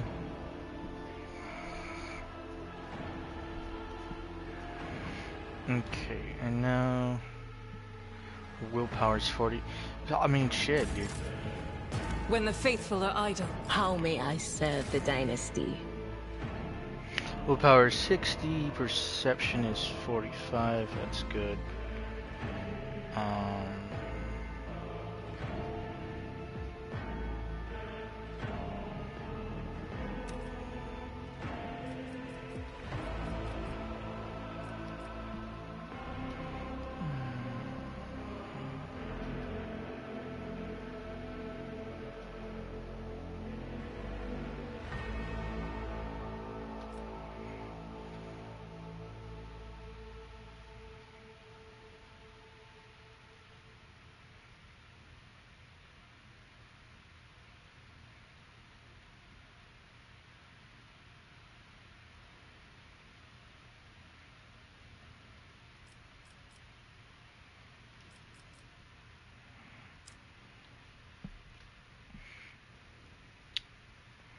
You know what? Let's go perception. And then tooltips again. At the beginning of every combat, the Psyker's allies gain 15% critical hit chance. Favoring allies under the effective. Ooh, flawless.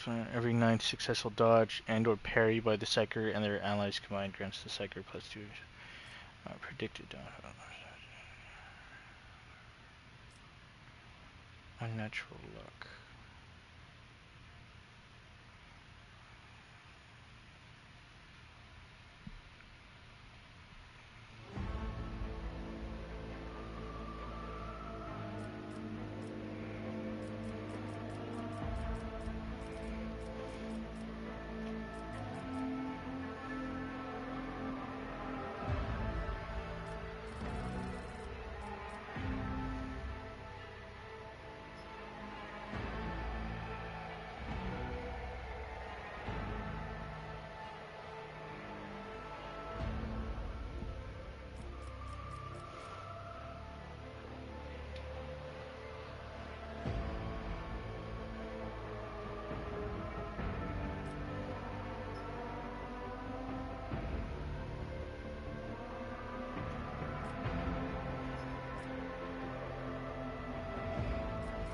I mean, Fatebringer would be nice.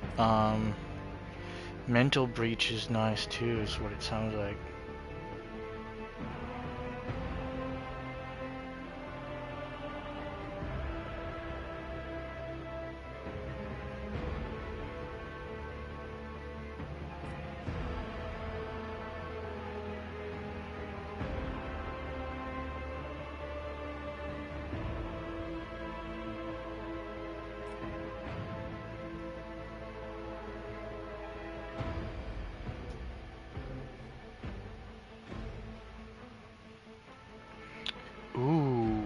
I like that. Whenever the Psyker kills an enemy with a psychic power dealing more damage than the target's wound, success damage will be dealt to the enemy closest to the target.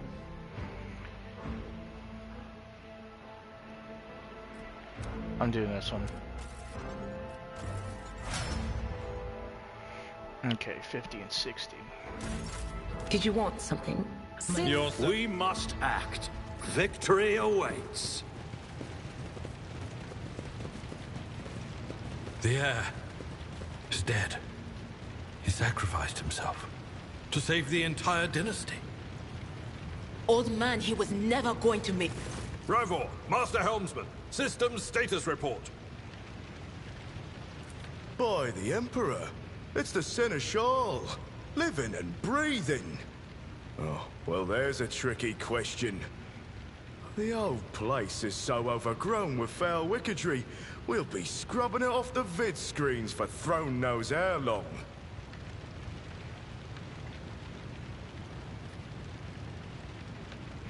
We need to re-establish contact with the Navigator's sanctum. It's our only chance of escaping from the warp. Words seem to knock the officers out of their stupor, and the air around you fills with voices and commands being issued. You hear someone sobbing, one of the survivors buckling under the stress. Abelard cuffs the crying officer without even looking. Restore the Vox channel to the Navigator's sanctum. Ready the crew. Prepare for translation to real space.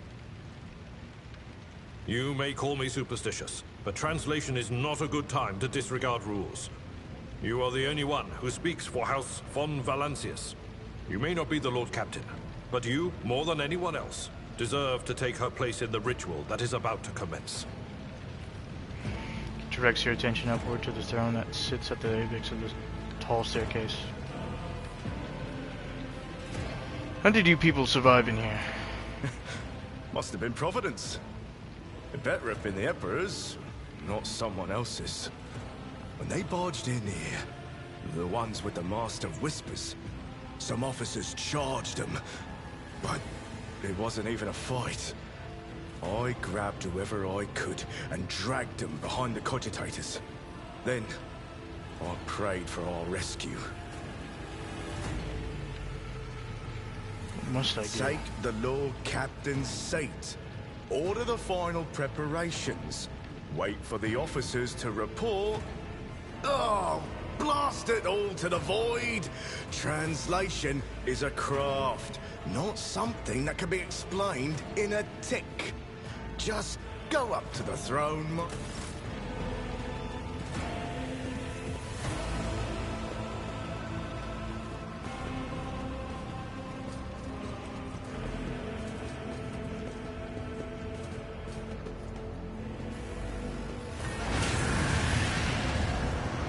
The image before you is hazy, swaying in sorcerous currents invisible to mortal eyes.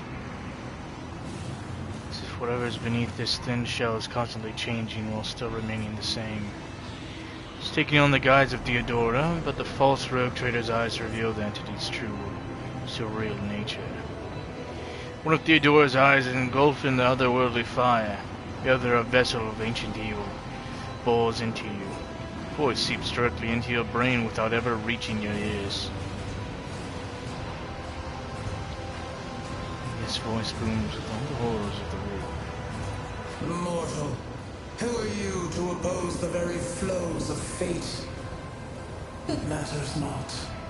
Your footfalls are an echo of the sand pouring between the scales. Your hopes and faith are my mockery. The vision lowers its hands, hovering gaze burrowing into you. But at a moment, something changes in Theodora's expression. It almost looks like a shadow of fear.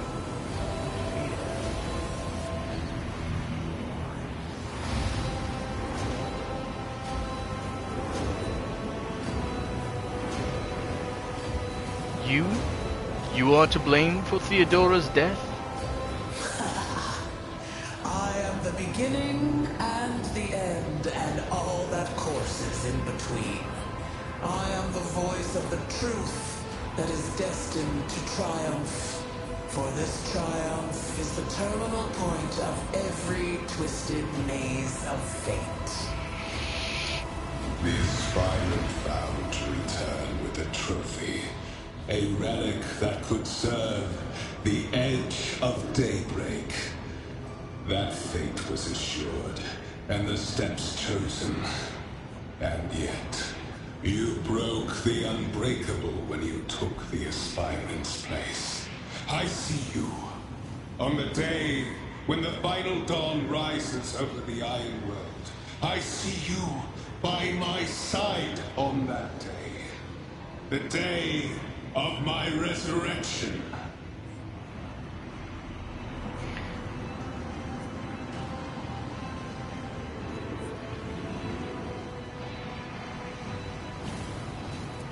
Your image is woven into the tapestry of things to come. I am the will of the weaver of destinies, and today I will weave a new thread of elusive possibilities and fickle chances. The thread that will lead you out of the maw of irreversibility. The thread that will help you find the keys to salvation. The thread that will guide you and the weapon of our return to me. The path is set, child of the dawn. The thread is woven. Follow it, servant of mine.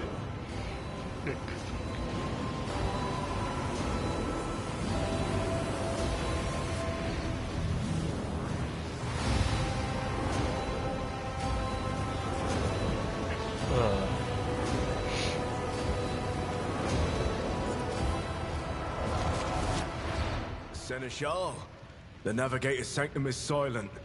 The Vox signal is stable, which means...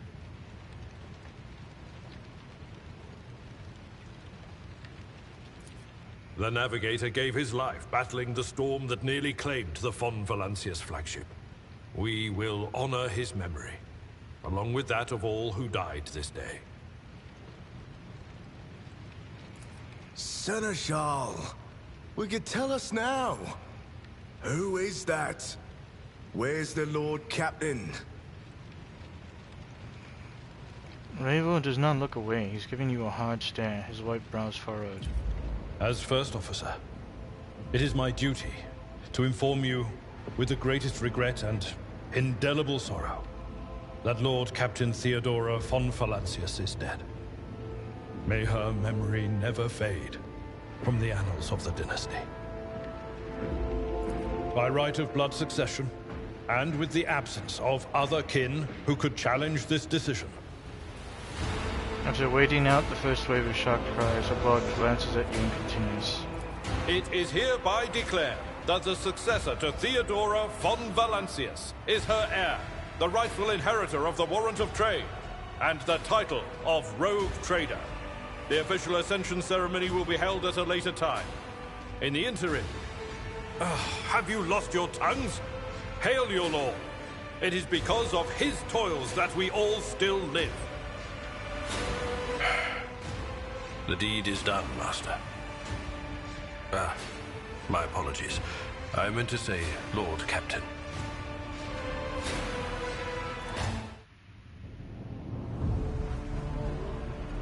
Oh, this is interesting. The treachery of the Master of Whispers was fruitless, but victory came at a great cost. Lord Captain Theodora von Valancius perished along with her heir, Edelthrad, and thousands of crew members.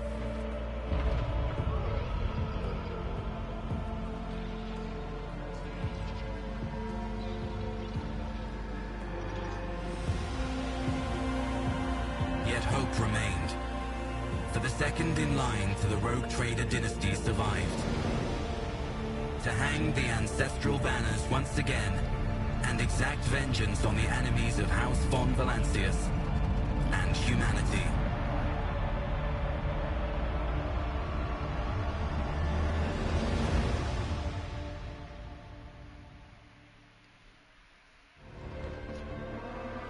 Conspiracy.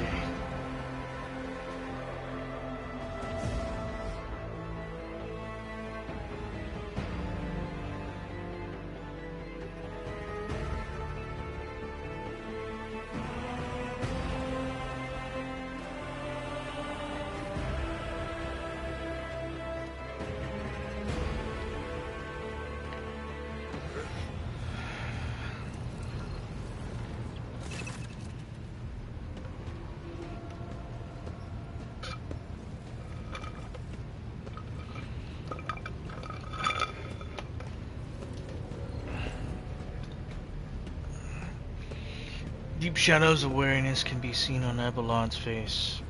The old officer's eyes are keen. They rake over you from head to toe. He frowns, mutters something, then nods to himself. Well then, your lordship. You had us worried for a few hours there. Abelard offers a thin smile. But after witnessing you fearlessly rush into the fray on deck, the only thing that surprises me is how long you stayed on your feet. Your strength only left you once the fighting was all over. Such fortitude is most admirable in a Lord Captain. You must now hold your first officer's briefing in your new role as Lord Captain. For many of those who are about to join us on the bridge, this will also be their first briefing. We sustained massive losses among the senior and middle-ranking officers. Some posts have had to be filled by the deputy's deputy, while others go unfilled entirely. Now the deck clans are deciding who will take over the leaderless crews.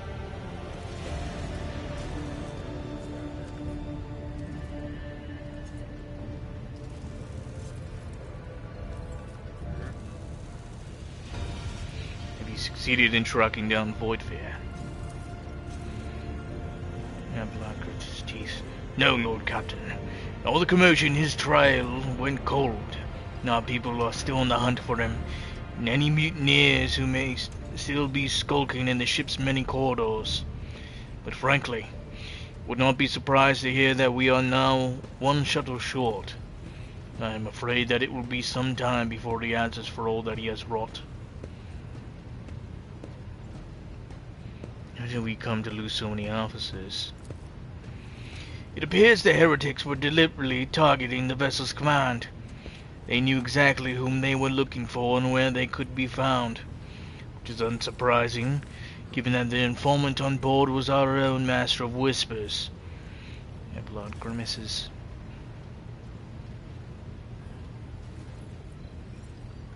What's on the agenda for this meeting? Reports on the condition of the ship and crew. The Lord Captain is not usually drawn away from important affairs to attend such routine briefings. But this is a unique situation. I'm still receiving updates from across the ship. They are not encouraging. Getting this bird to fly could take a gargantuan effort. Even so, as far as you personally negotiating with the authorities of the system we are currently in. So prepare to hear a bevy of complaints and excuses, your lordship. Take this opportunity to get a good look at the officers who work 6 decks away from the bridge, and they in turn will have the honor of beholding the visage of their Lord Captain. I'm ready to start the briefing. Summon the officers. With the gesture, Abelard relays the order to the adjutants at the far end of the magnificent chamber.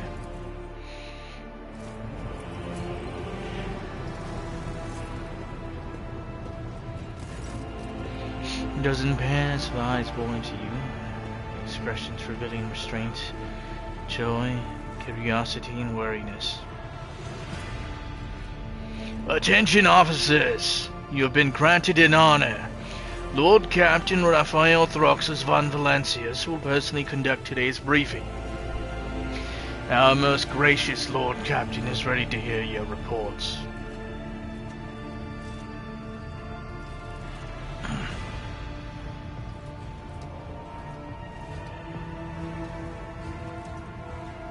No, I don't want to yawn and be like, eh. Perhaps you would introduce those present, Abelard. As you wish, your lordship. Give me 1 second.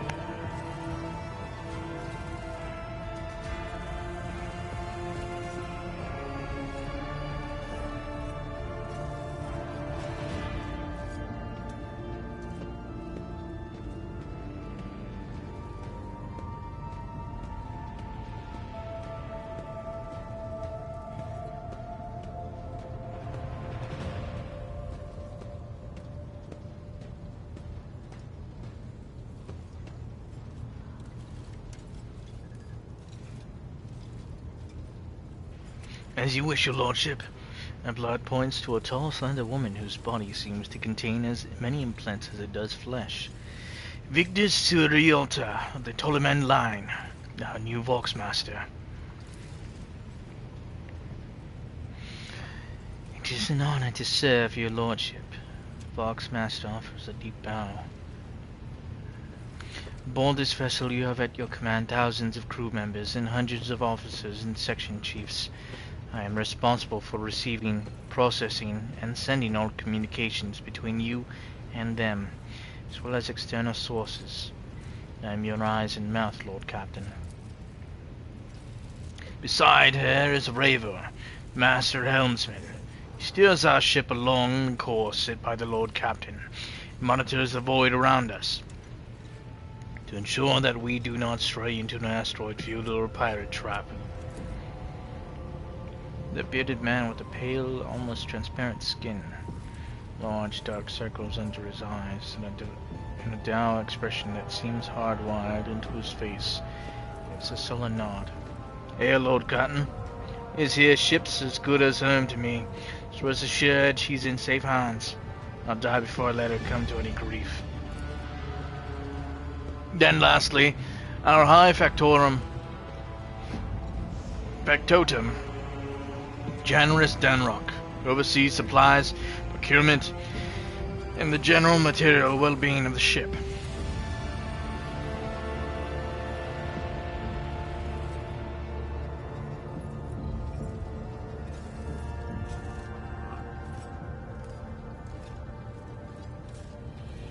Doing these voices kind of hurts my throat, so I'm making sure I got water with me. Dressed in an embroidered jacket, and the heavy-set man with oiled hair offers an obsequious smile and bows. Obsequious. That's a word. It is an honor, your lordship. You may trust me with all matters concerning your comfort. Everything will be done to the highest standard. In the second row, we have the 3 officers charged with overseeing the ship's vital functions. The Master of Ordnance is responsible for the artillery aboard. The Infernus Master, whose crew work to prevent the extinguished fires on the ship. And lastly, the Drives Master, servant of the Omnissiah. 3 officers salute to you. The Infernus Master does so with confidence, while the Master of Ordnance betrays nervousness. The Drives Master offers a salute resembling a dance, involving the complicated manipulation of all the tech priest's mechadendrites.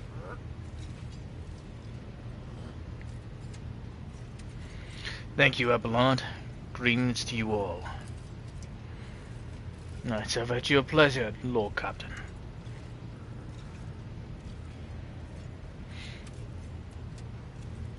Wish to hear the Infernus Master's report. Yes, Lord Captain. The tall man bows his head in deference. I can report that all fires across all decks have now been extinguished. The preliminary damage assessment in terms of material losses and crew casualties has been completed. Results have been submitted to the Seneschal and High Factotum. Post passed to him after the previous Infernus Master and his next 3 deputies expired the line of duty. Abelard remarks in a low voice pitched for your ears only. Lad is managing well so far. He can take the heat, so to speak.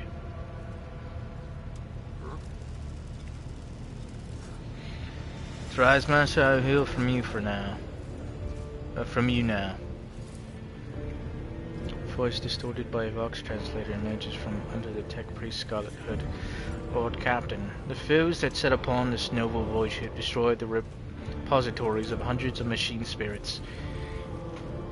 The great warp engine entrusted into my charge is unharmed. I think the Omnissiah, but its spirit mourns its dead brethren.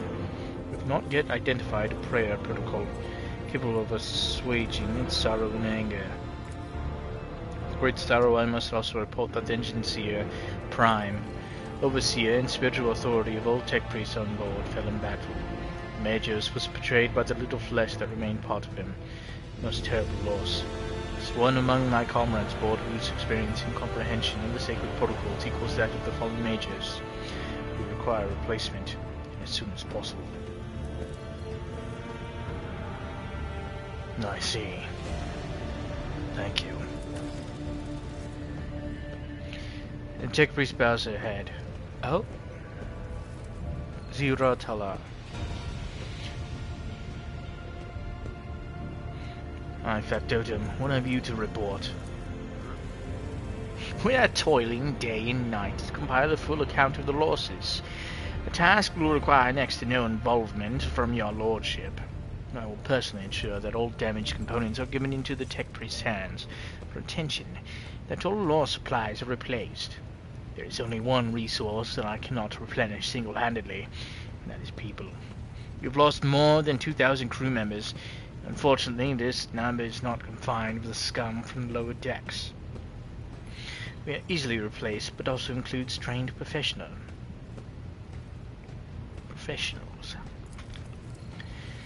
We will be able to make up our losses on the nearest planet, Ricad Minoris.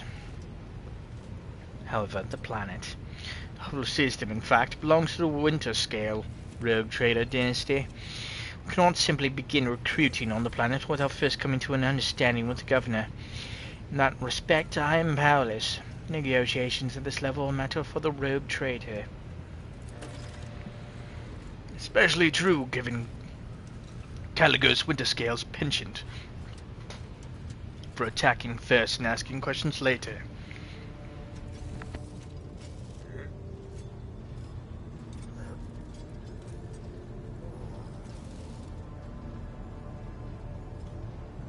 And the kind of thick-skulled thugs he usually installs as governors on his planets, rumbles Abelard, frowning. Right. Master Helmsman, deliver your status report. Right you are, Lord Captain.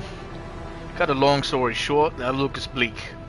Ship's sound more or less, but that Engine Seer Prime and Navigator, you fell in battle. We have no way out of the system. We try to set so much as a toe inside the warp. I don't know what will happen first. Warp drive being torn to pieces, or all of us melting into the bulkheads. Your Lordship, if you will allow me to interject. When we arrived in this system, my crew followed standard protocols and conducted a count of all the available communication channels in the region. One of them was a Navis Nobilite station. No. The station maintains complete Vox silence, but even its presence here inspires hope. To have located a navigator in the very same system is an incredible stroke of luck, a true blessing from the God on earth. If I were you, I'd grab this chance with both hands, or else you'll soon be eyeing up asteroids to use as your new residence. Slightly less shitty news. We can go round and round the system till our heads are swimming, as long as the promethium supplies last. If any thick-as crocs, shit lowlifes come sniffing around, we'll be able to take them out. So don't worry on that score. Thank you, Master Helms. And Master Volnitz, do you have anything to report? I give you a gloomy look. No. My job's simple. Maintain the arsenal and fire what I'm told. Just ask anyone. Got no able crew. No Lord Cotton. Master of Ordnance, you forget yourself. So what? Comes the officer's hostile and bitter reply. It's as if a dam has burst inside and all his pent-up emotions are rushing out of him. The ship's in ruins. Every second officer's dead. Now we've got a green Lord Captain who's supposed to lead us to void knows where. Silence! The bridge's magnificent glass panes seemed to tremble under the force of Abelard's roar. Enforcers, seize this mutineer!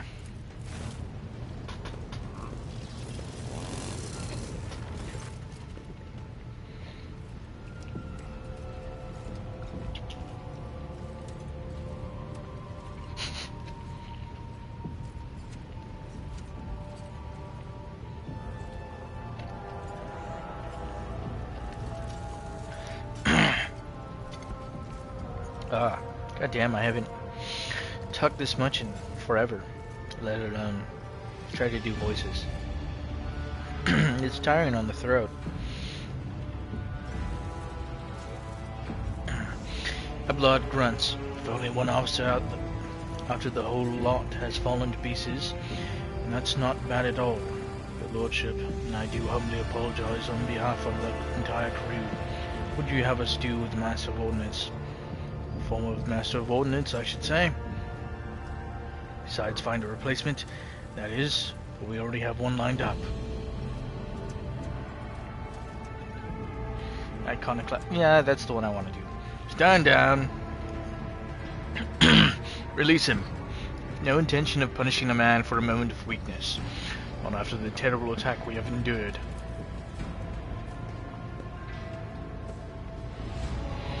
Abelard stares unblinkingly at the Master of Ordnance. Cease your sniveling, you disgrace yourself and your entire clan. Enough. Hysterics are over. Let us resume. Master of Ordnance stands up, wiping the blood from his broken nose. His face is the picture of shock, which happened seemed to be dawning on him only now. The knowledge of the fates he so narrowly escaped. To summarize, we have sustained serious losses in crew members. We require a new engine seer, prime, and navigator. Is this all that is preventing us from continuing the voyage? Precisely, Lord Captain.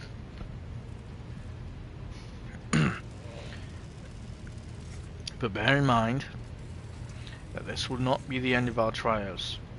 Ship systems must be properly inspected for major damage, which can only be carried out at Footfall Station, home to the only dockyard in the sector.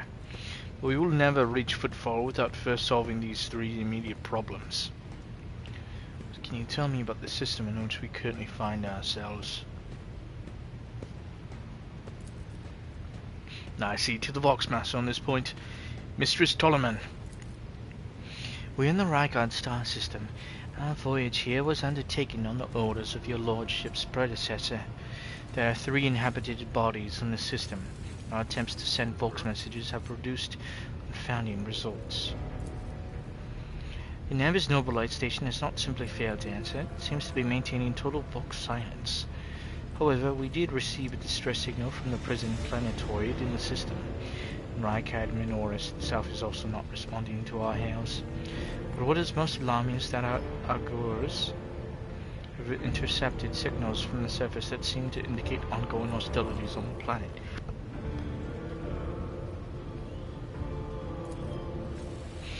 The situation is not very encouraging. But without a navigator, a tech priest, and new crew members, we won't be able to travel anywhere.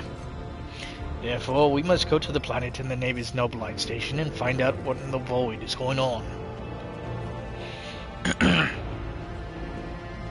Thank you all for your reports. Dismissed. Assembled officers salute you as one.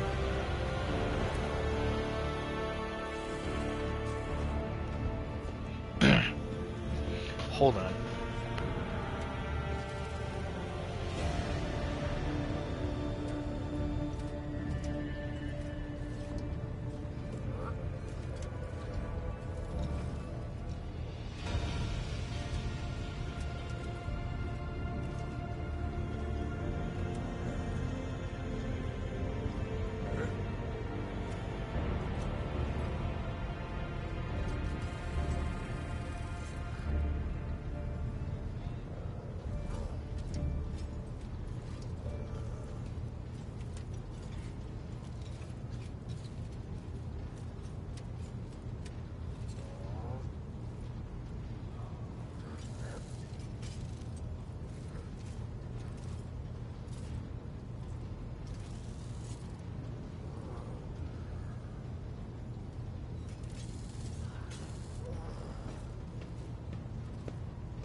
Alright, there we go. I got a new water.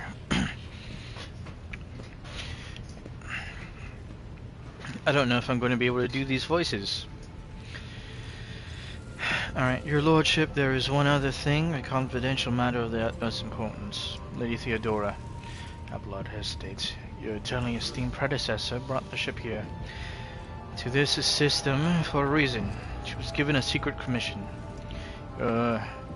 Perhaps you're wondering who has the authority to commission a rogue trader to do anything. I shall tell you.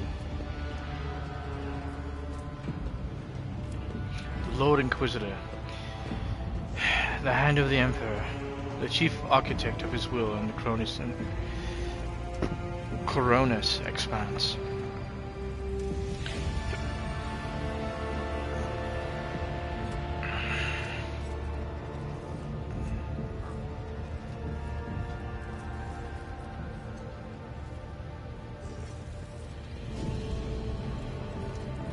I came across a strange handwritten letter on Theodora's desk.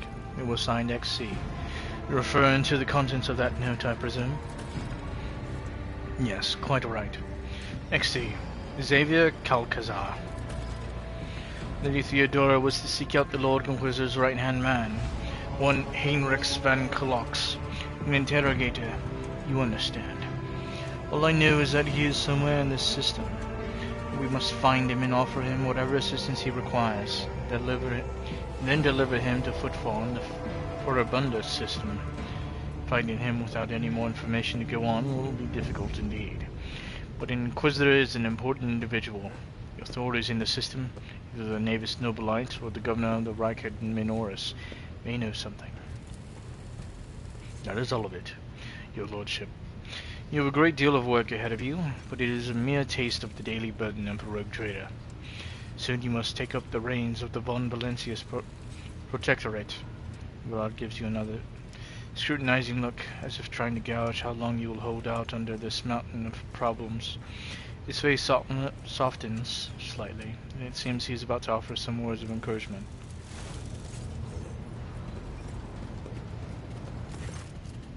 Idra, Sister Argenta, explain yourselves. The Sister of Battle grimly nods towards Idra, the psyker suffering some ailment or dark madness. She insisted on seeing the rogue trader.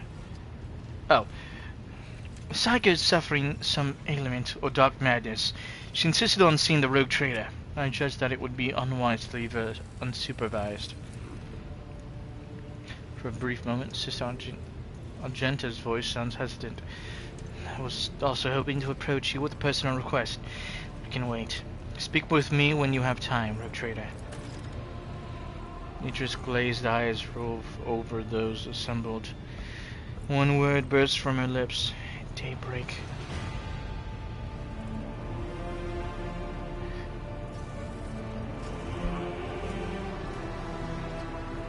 Idra, come to your senses.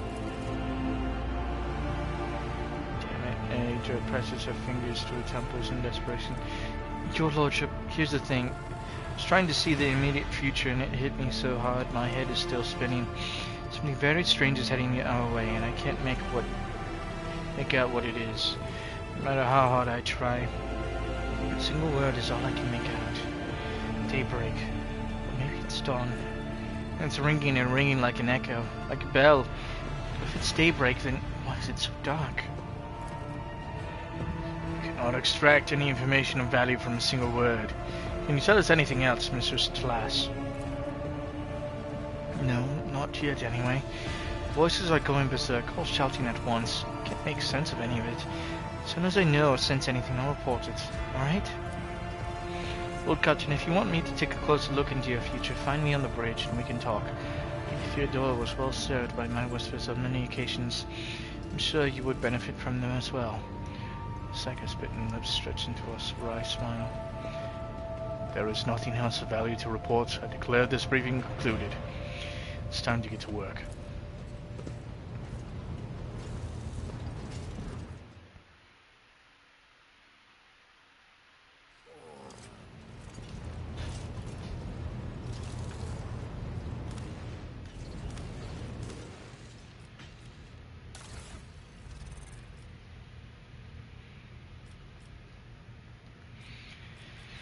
Alright, let's see. Gloves of Endurance. Whenever the wearer of these gloves gets an injury or falls unconscious in combat, their allies gain a +1 bonus damage until the end of combat.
Your appearance is unique. You are a Voidborn, are you not?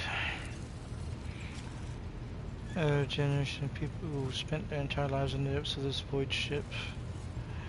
Neither we nor our ancestors have ever left our home, but the same can be said about any dozens of the Imperial's medical words. We are used to the silence of the cosmos and the voices of the ship. There are thousands of us, but we dwell far from the Lord Captain's upper decks and remain unseen. We are the Voidborn. Tell me about the lives of the Voidborn in my crew. To us, the groans, creaks, and murmurs of the ship sound the way babbling brooks and singing birds do to the world dwellers. We hear the ship breathe, know what it is feeling, and think we are a part of the ship, just like it is a part of us. We perform numerous functions, and there are many officers among our number. Some maintain order and prevent mutiny, others serve as shepherds and support the crew, and some devote themselves to mending the body and spirit of the vessel. Most of the Voidborn are members of large void ship dynasties that bear responsibility for a certain aspect of the ship's life. For 300 years, the main branch of the Ptoleman dynasty has produced the ship's Voxmasters, and most of our subordinates come from the cadet houses of the dynasty. Do others treat you? We look, speak, and move differently from the inhabitants of the planetary worlds. Our way of life, traditions, and quirks frighten these people, just like the darkness of the cosmos. Many believe us to be the bringers of ill fortune, and alas, it is the Voidborn who get the blame for terrible warp phenomena during long voyages. Several years ago, an unfortunate warp jump caused all the food on board to spoil. 15 days later, hungry and furious crew nearly massacred everyone on the lower decks, blaming us for the misfortune and hoping to restock the larders with our flesh. Would have been killed during the mutiny had Idra Tlas not shown up in the right place at the right time. She came to my rescue, and the scoundrels' fear of her was even greater than their fear of the Voidborn. Looks like you're close friends with Idra. The Voidborn seldom make friends, especially among the captain's entourage, but you see, many consider Idra to be different. I'm different too. We have spent plenty of time in each other's company, discussing regicide over a class of Amasek.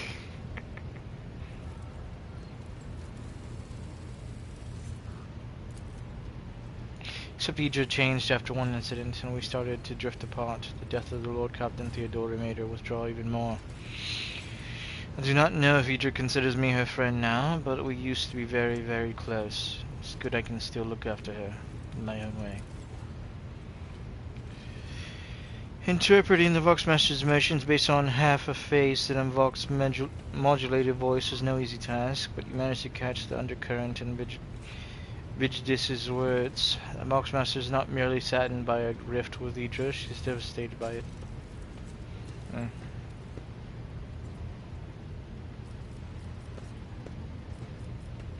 You find life on the ship?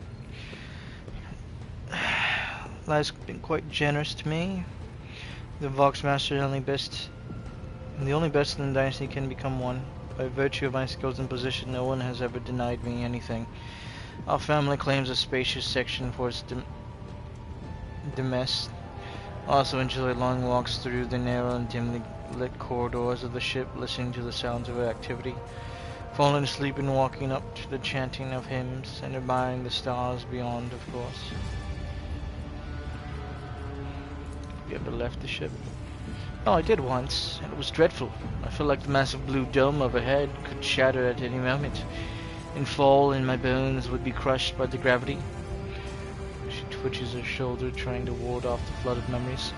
The ship's my home, little captain. I would not trade it even for the bounty of 100 worlds.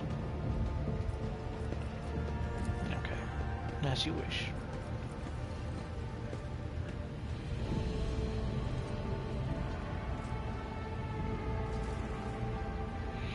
Connect mated vessels. Channel. There we go. Voxmaster nods obediently and presses several switches on the device she is holding. It is done, Lord Captain. You address the crew with a rousing speech and hear their voice roll through the ship. reach you in the normally quiet corners of the vessel. When the broadcast ends, you hear distant shouts of approval. Will be all. I live to serve.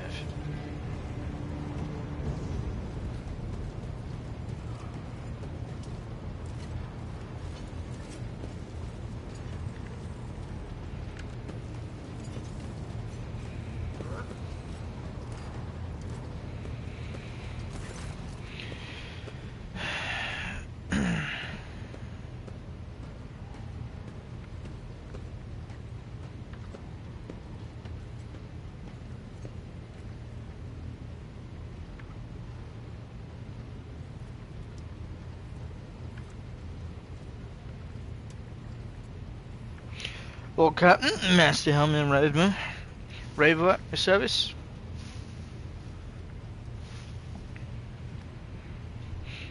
He's a Voidborn? Then I am. Born during the husband clan in the bowels of the Chartist vessel, studied the family trade until I was 15.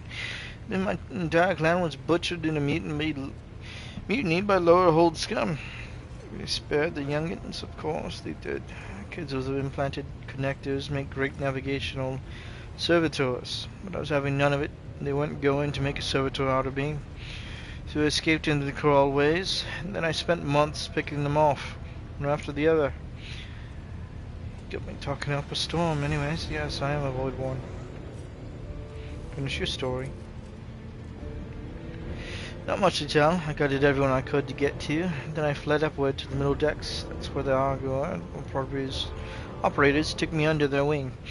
They have apprentice helmsmen of their own up there, you see. Nobody asked me of any questions, so I stayed. Grew up, trained, got smarter, then ended up a junior helmsman. A dozen years later, Denrock spotted me and lured me away. Cheap blighter. Can you tell me about the other officers? Good for nothing wasters. That's what they are. Each and every one. Take generous Denrock, that high-born weasel. Fawns over the officers, but some of the deals he makes would get him burned alive. He drags other people into the schemes so they can take a fall for him. One of my junior helmsmen was scattering goods from footfall for him, got caught by the seneschal and ended up in the void hatch. Denrock couldn't care less. The Voxmaster, another Ptolemy, like the last one, void rest him, was no better. She cut off half the Vox channels the day she took up her post. So the Vox systems were damaged and the Engineerium had no contact with the other modules. How am I supposed to steer the ship? Collect the cogs or reports with the power of my mind? First officer was Sarian. I can't stand him. Like every Navy officer I ever met, he doesn't know a thing about controlling a vessel in the void. But he puffs himself up all the same and throws his weight around. Me and him had to have words a few times before he left me alone. I think the Emperor, Lady Theodora, trusts me more than the Seneschal when it came to helming a void ship. Then there's that woman. What's her name? Lass? Lady Theodora brought her along whenever she went, and look what happened to her. Wouldn't be surprised if it turns out it was that witch that delivered her to an early grave, just like that countless souls before. I don't see why anyone would want that walking calamity on their ship. But someone disagree. They say she's friends with a young Talaman, or Ptolemy, you know, or at least she used to be. Tell me, do you like anyone at all? Rover looks perplexed. What kind of a question is that? Not like you, and Lady Theodora before you. Where would I be if I was making cracks about the Rogue Trader? I don't want to die just yet. Lord Captain? Fucking shit.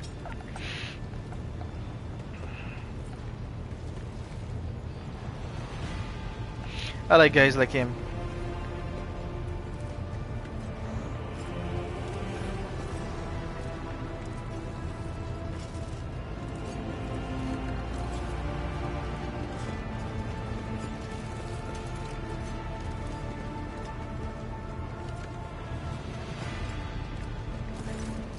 Rogue Trader.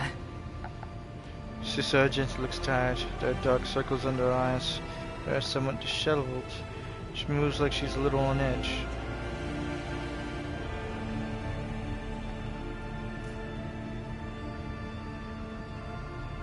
You said you have a personal request for me. I indeed have a request, Rogue Trader. The accursed servants of Chaos who assaulted this ship took the lives of your loyal crew members, and they orphaned many children, including the progeny of the brave officers who defended their posts until the bitter end. I don't know what customary practices there are for cases like this in Von Valancia's territory, but in the world I'm familiar with, the children of such brave souls could expect to receive some special consideration. Perhaps the Rogue Trader could meet with the orphans?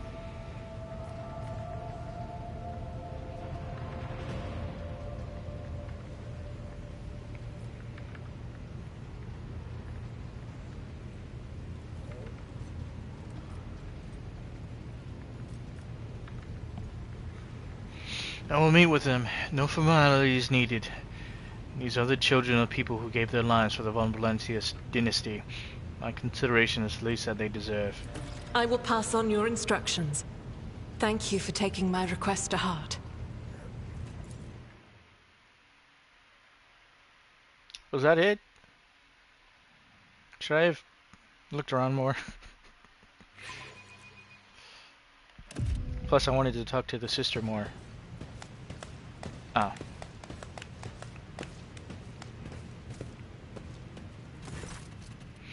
The motley group of adolescents do not take their eyes off you, gazing at you as if you were a creature straight from a fairy tale. Let's see.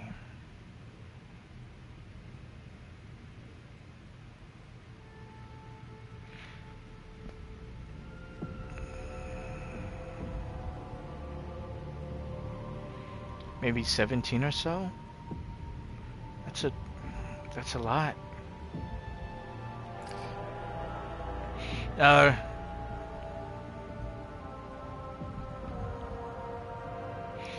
indefatigable sister has been keeping an eye on these pups.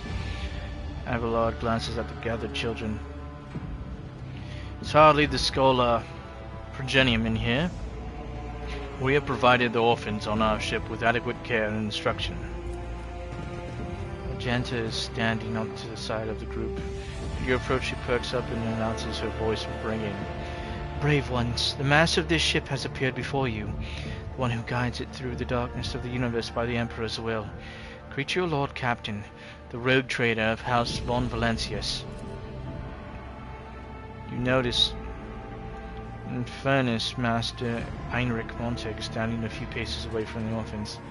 Watches you with approval and bows respectfully when you meet his gaze.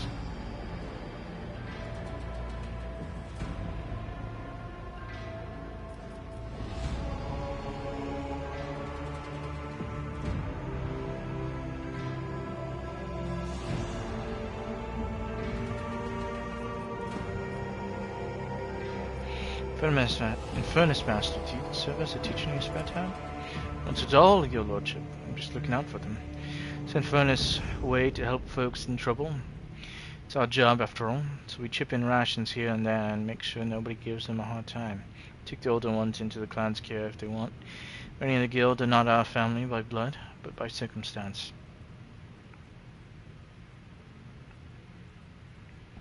He grandly addressed the group.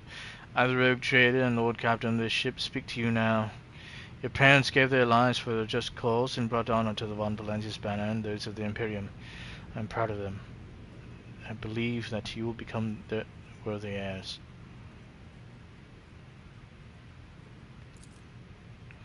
The teenagers hang on your every word with bated breath. Only a few at the far end of the row seem sullen, not particularly impressed by your speech. One of the scowling visitors with a thin scowl across his face tosses his head back and says bitterly, So what?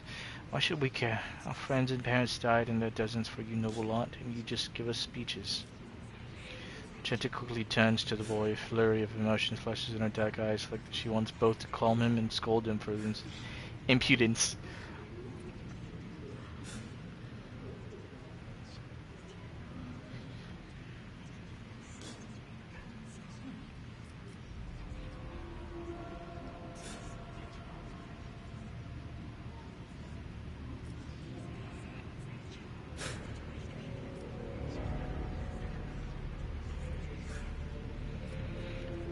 If you have things to say, say them without fear. I will listen. It doesn't matter what we say, it won't bring our parents back, and it won't change our fates either. We'll keep slaving away on this ship until we drop and die like our folks or worse.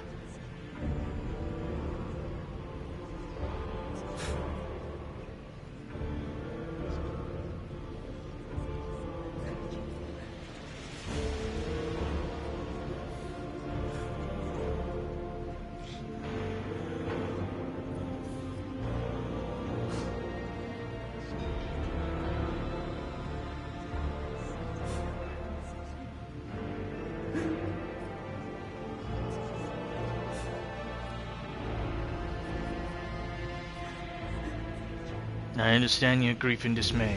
Your parents died. It's not an easy thing to go through. But they gave their lives for the truth, for the good of the whole ship, for the Imperium. Do not speak of their honorable fate with anger and disdain. You heard the Rogue Trader. His words carry the wisdom of the Imperium. It's hard to say whether or not your words have left an impression on the boy, but he nods slowly. Then he catches himself and gives you an awkward bow. Abelard gives a sign, and servants immediately emerge carrying packaged treats with Von Valancius emblazoned on their wrappers. It appears that the Seneschal came prepared for any contingency.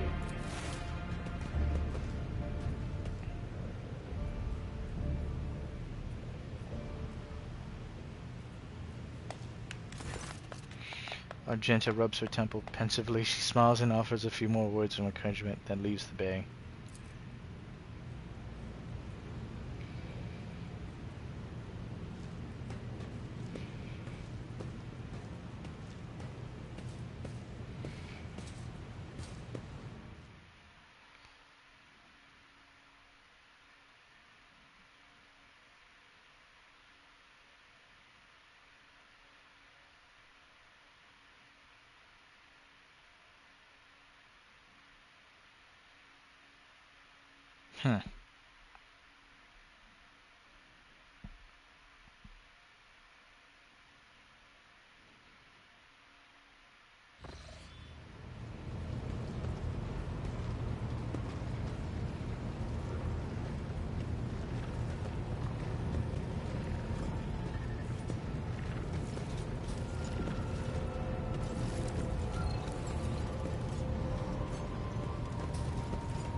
Greetings.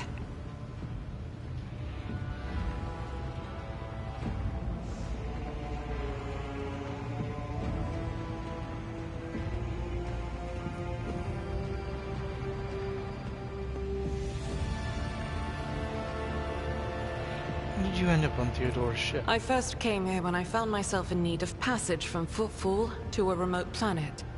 But I imagine what interests you is not that first journey, but rather what brought me aboard prior to the cultist attack. That story is complicated. It just so happened that I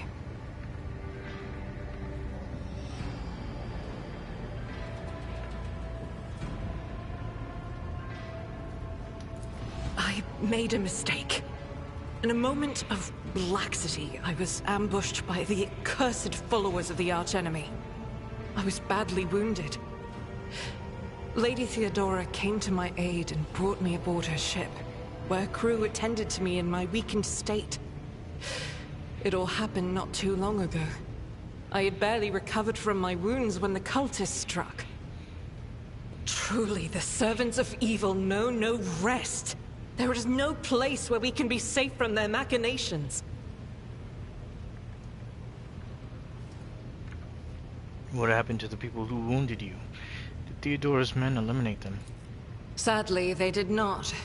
Lady Theodora was in a hurry and chose not to stay on the planet. Her people took me to a ship while I was unconscious, and when I came to my senses, we were already flying away. How I prayed to come face to face with those heretics once more, and it's bound to happen someday.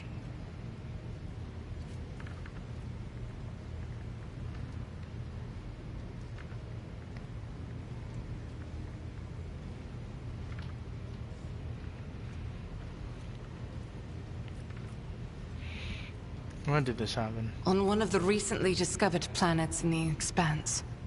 No one suspected that it had already been tainted by the filth of heresy.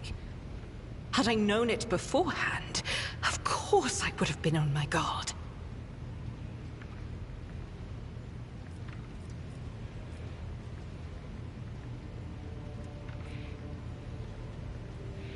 You could go to that planet and deal with the Chaos Worshippers.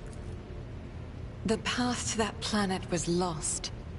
All the knowledge is gone, along with the previous navigator. It would take immense effort and resources to rediscover the route.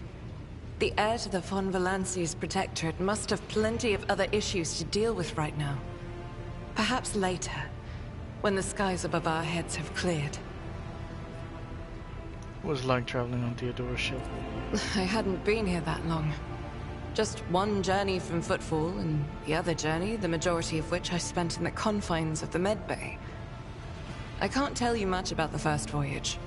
I was more focused on prayers and ruminations than on the people around me, or the journey itself. During the last journey, Seneschal Viserion stood out for me. He came by several times to ask about my health. He's an honorable man and a loyal servant of the Imperium. I think he is as meticulous in his inspections of the logistics systems as he is in his inquiries about the health of the occasional sister of battle aboard the ship.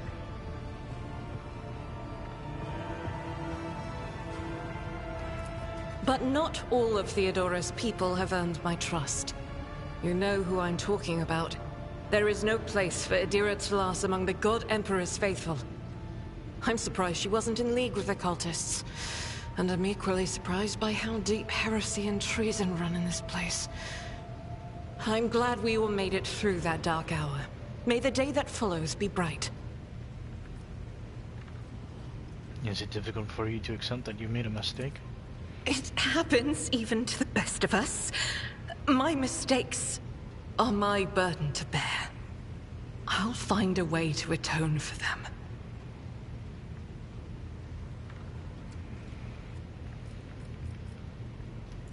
As you wish.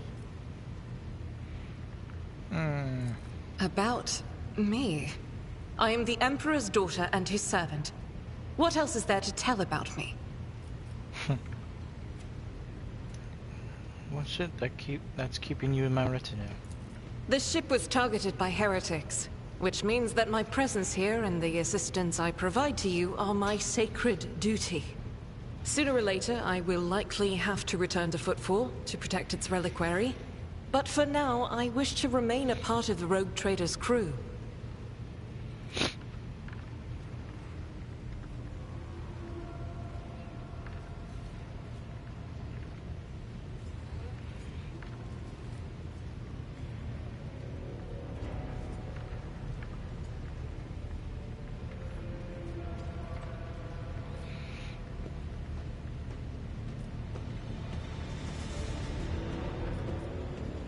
I enjoy your company, Argenta. I hope that you remain the crew and that this ship becomes your home. Those are very courteous words, Rogue Trader. Thank you, both for your words and your hospitality.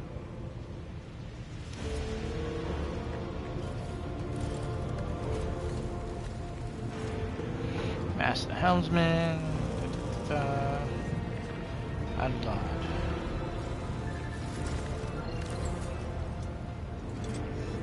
Lord Captain.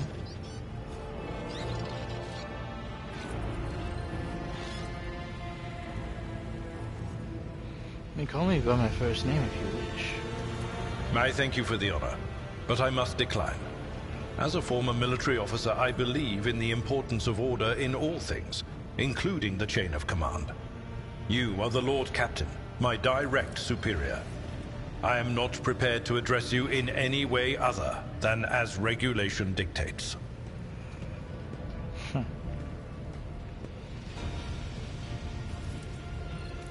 I'd like to know more about my seneschal. As you wish, Lord Captain. What would you like to know?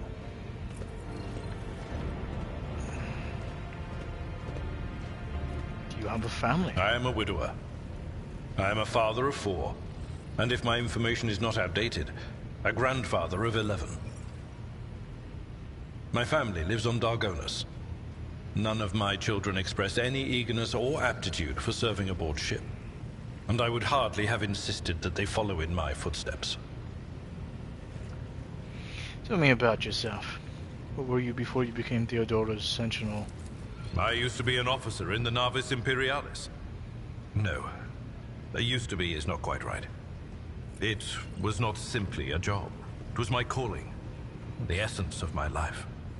I was proud to serve Lord Captain Theodora, but in my heart and mind, I'm still an officer of the Imperium.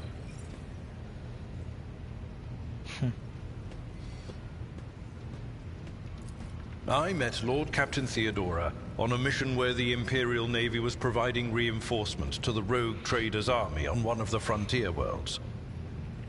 Our acquaintance was not easy. Working with people outside the Navy hierarchy has never been my strong suit. It was to my great surprise then, that after the mission's completion, I received a referral to leave my service in the Navy and join the Rogue Trader's personal council.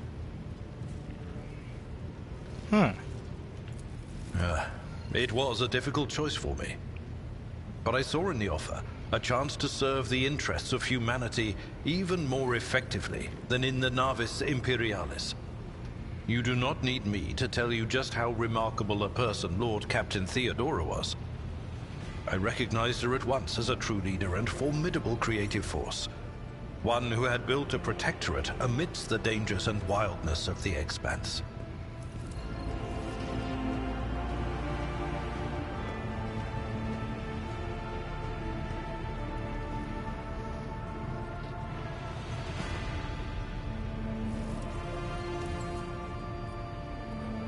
Given the Imperial Navy is far from easy, why were you planning to quit your post? You could say there was no one among the Naval Command who was willing to impede the wishes of the Rogue Trader. To do so would be to risk their own position and their relationship with Theodora. The Lord Captain possessed certain contacts in the Imperial Navy. Contacts which she used to request help during the conflict on the border world. And which enabled her to make me an offer that resulted in my joining her retinue.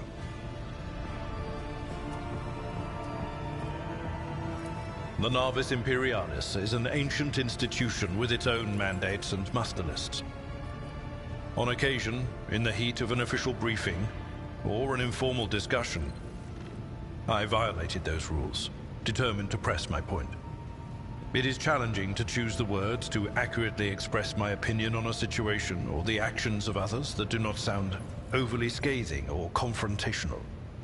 Many in command were inclined to view my manner of speaking as unbefitting a person of my rank.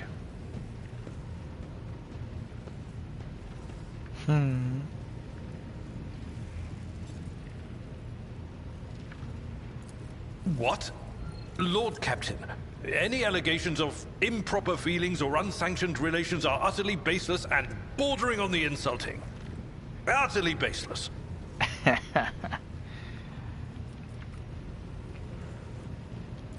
Of course. Let's talk about things that may be useful to me as a rogue trader. A noble aspiration, Lord Captain. I am ready to acquaint you with all the particulars that interest you. Outline the situation in the Coronis Expanse for me. What do I need to know and keep in mind? This is a topic for an official briefing, not a casual conversation.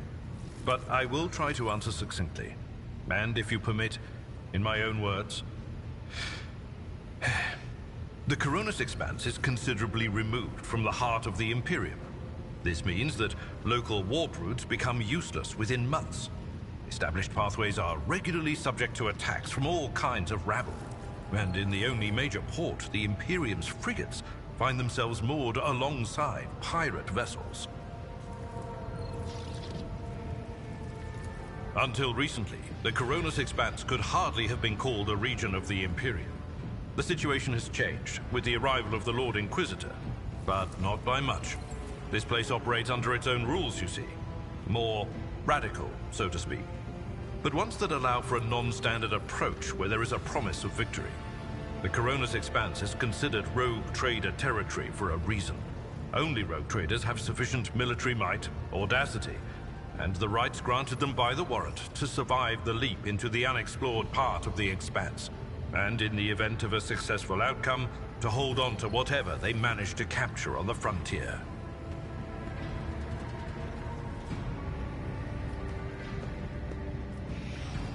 Who are the main players I need to be aware of in Coronis Expanse? In the first instance, you should treat official representatives of the Imperium with respect. The Expanse may be on the fringes, but it still numbers among the territories of the Golden Throne.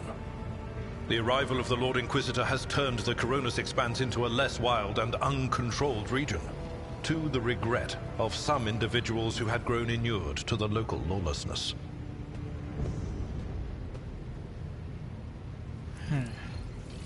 Rogue traders such as yourself are also servants of the Imperium. They have been accorded special rights and powers. They wield immense authority within their territory, and they enjoy absolute respect in other parts of the Expanse. The most powerful of them are Caligos Winterscale and Incendia Bastal Chorda. Tread carefully when dealing with either of them.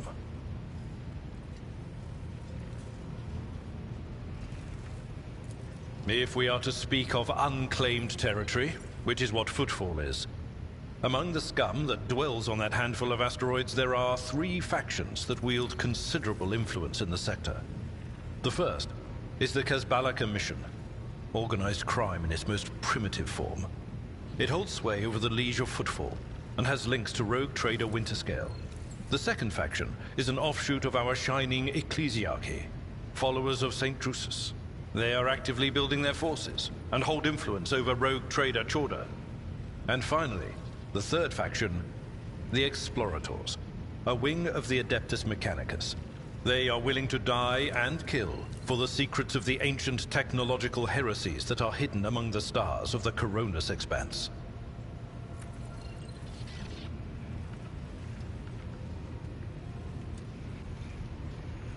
Conrad, our previous master of Whisperers, what can you tell me about his betrayal? What do you think he'll do next? You know, Lord Captain, I am no admirer of fine art. But when we next find ourselves in a civilized port, with time to spare, I will promptly find an artist and commission a portrait of the individual to whom you refer, with a hole between the eyes. Conrad Voigtveer. That he committed his treachery and escaped with his life was an unforgivable oversight. We both served Lord Captain Theodora for many years, and we never saw eye to eye. He was brash. He was never afraid of assuming responsibility, and he willingly took on difficult tasks. I am loath to admit it, but the Von Valancius Protectorate continues to reap the fruits of his labors to this day. His service always garnered my respect. But everything else about him made me want to wring the neck of that two-faced snake. If you are taking comfort in the thought that we will hear no more of Conrad, prepare to be disappointed. You thwarted his plans, his meticulously plotted and nurtured treachery. He is sure to attempt to strike at you, and he will use his contacts and knowledge of the Protectorate to do so.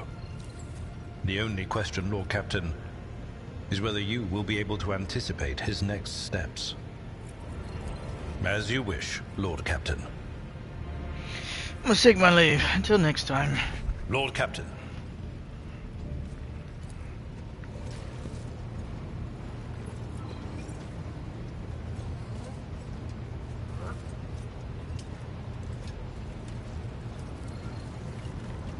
Is that his sister?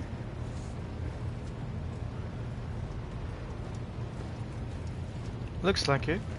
Although that's a weird helmet.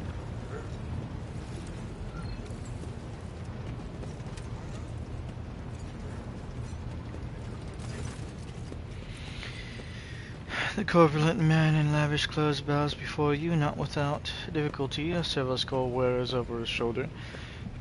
On the fingers of his augmented hand drum against the sheaf of papers he's holding, and he regards you with attentive interest through the lens of his magnifying implant. Greetings, your lordship. Generous Denrock at your service.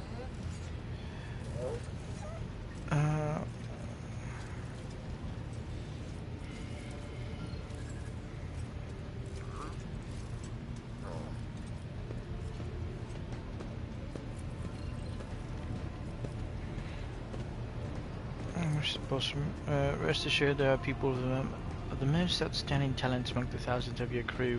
Contact the overseers at once.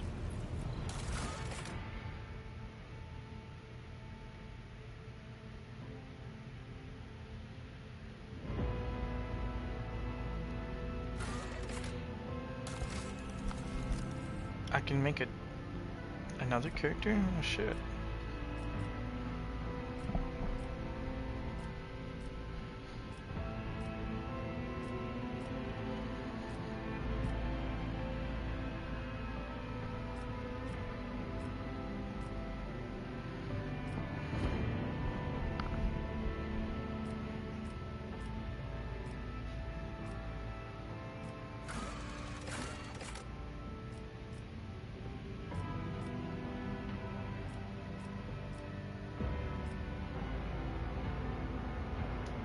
Sure.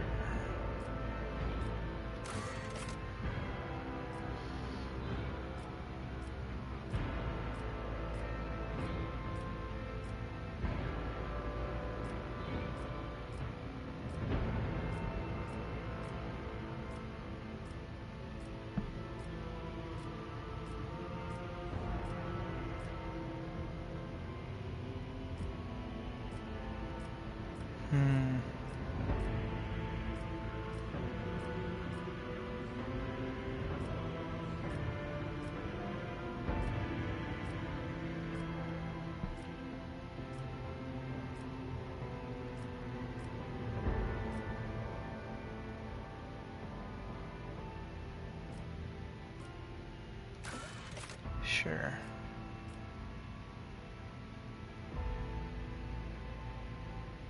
I'm actually fine with that.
Macro cannons! Volley! That is not what I wanted. Something of interest. Watch and learn. Look upon the Emperor's fix. Let our weapons be true, and our resolve unbreakable. All hands, prepare for acceleration. Empyrean, take this sacrifice. Looks like we... Let the bodies pile!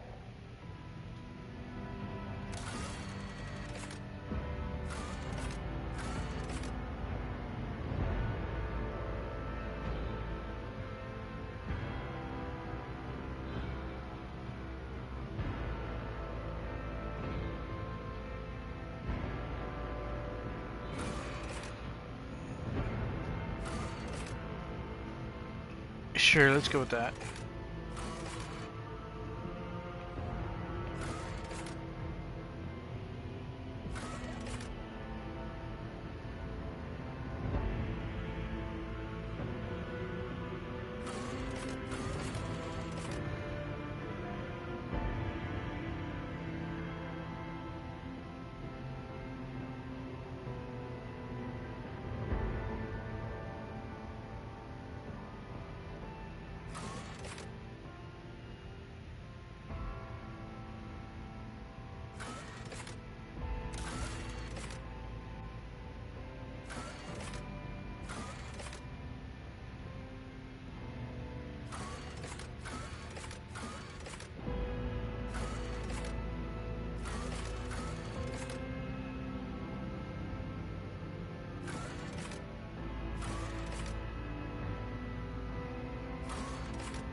Oh, I don't know.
Sure.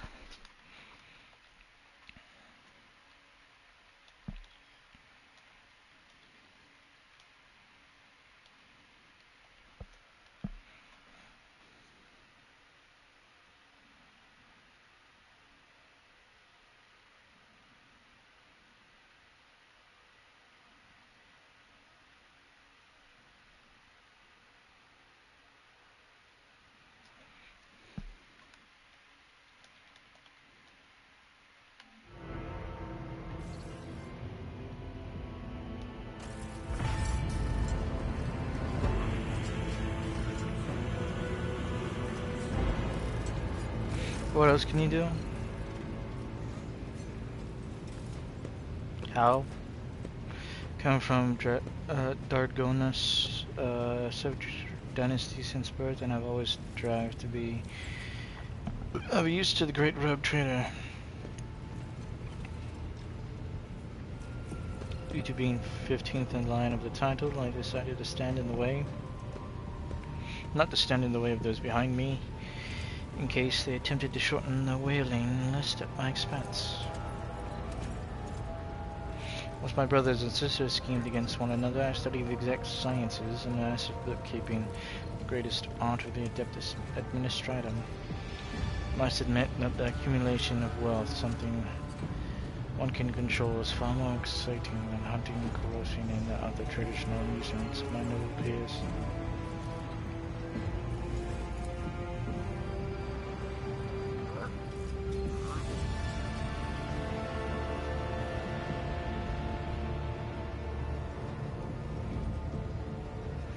It's never boring and always profitable, as billions of subjects, but very few do what they love and what they are best suited to.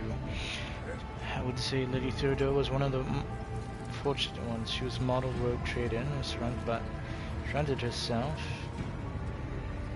with those who excelled at and loved their work. Hers was a rare talent indeed.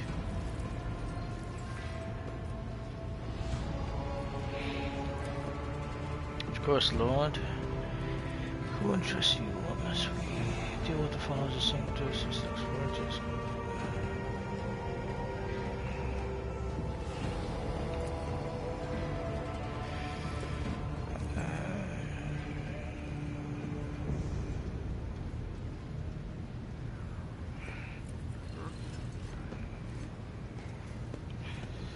Okay.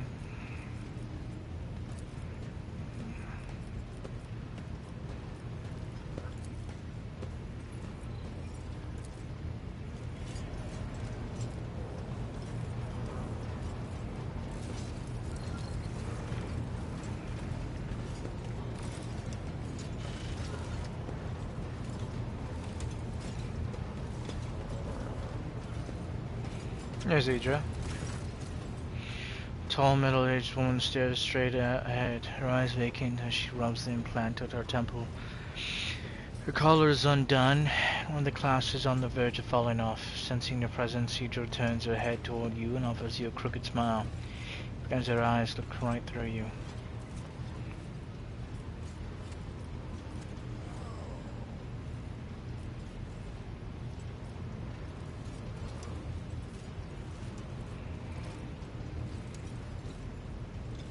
You know Theodora well? None of the officers knew the Lord Captain well. Not even Abelard, and she was always closer to him than anyone else. She told me from the off if I ever listened to anything in the warp about her without her permission, I'd be going out through the airlock. I'm not an idiot, so I never stuck my nose where it didn't belong. Only when I was asked. It's hard to wrap my head around the fact that she's gone. Lady von Valancius gave me everything I have. She opened the stars to me and the paths between them. I still think I can hear her voice.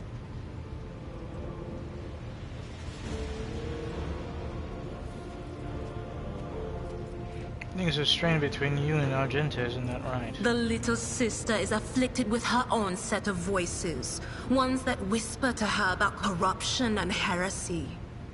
The silly girl doesn't realize that if she wants to find the source, she needs to start by looking in her own head.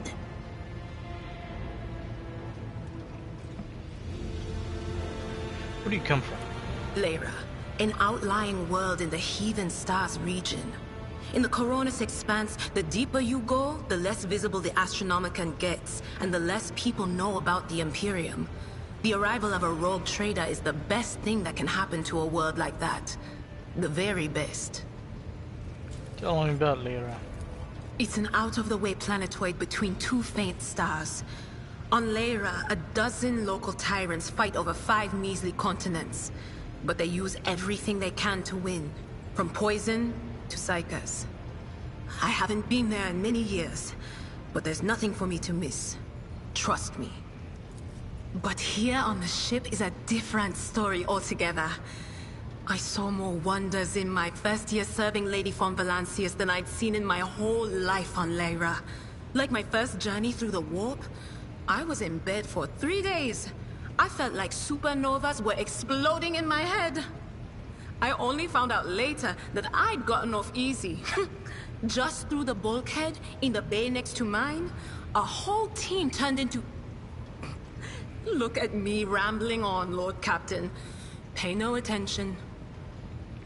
Never finish your story. It wasn't like it was a very fun trip, Lord Captain. But look, if you want to be entertained, I'm the woman for the job. I'll entertain you with one of the stories from my collection, no problem. But if you want to hear about the time I melted everyone in the bay next door, well, I just don't really want to go into the details on that one, all right?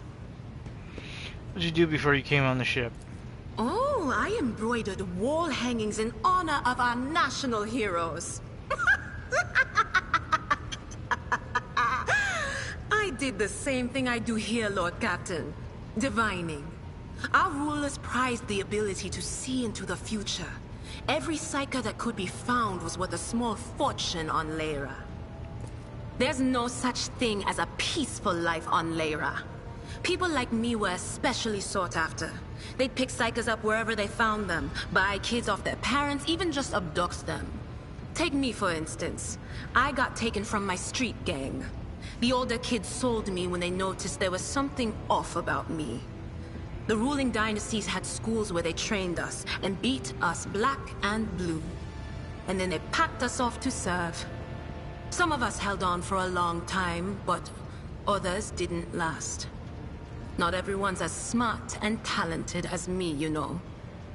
Some people crossed the line and were out of commission before their time.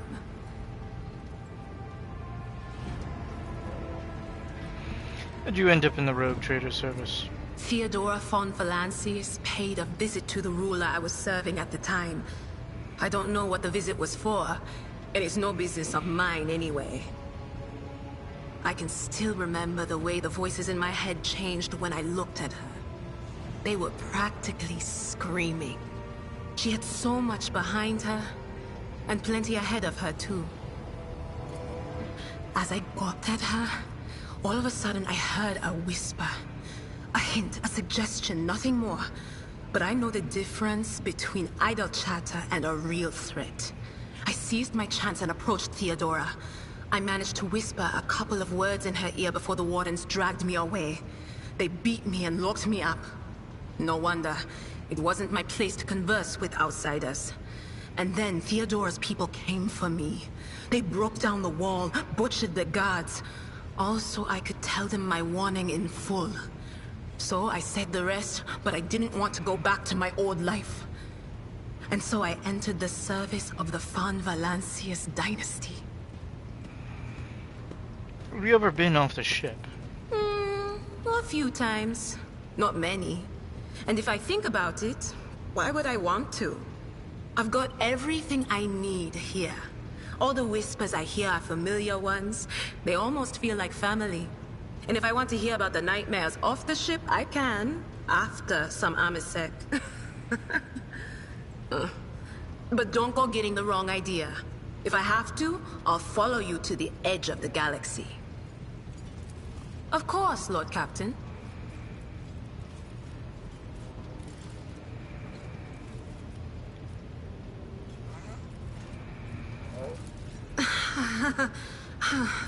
What are you talking about, Lord Captain?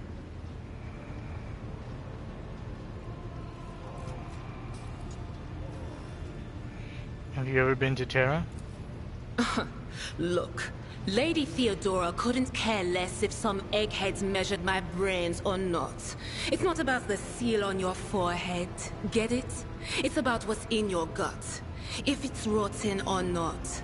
My gut's stronger than the adamantine on this here ship. And my implants are better than the ones they put in you on your Terra. If they weren't, I wouldn't have lived as long as I have.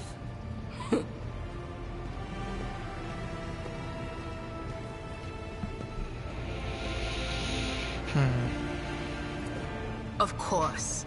Always at your service. Whenever you need me.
priest.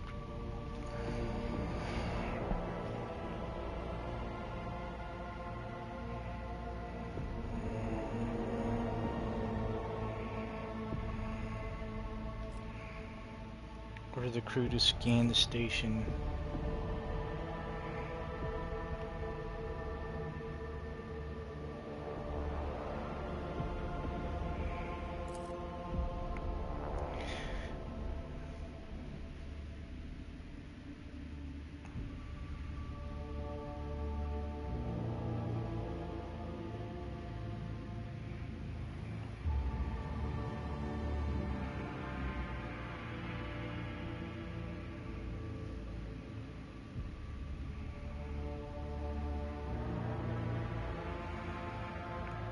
Contact the station.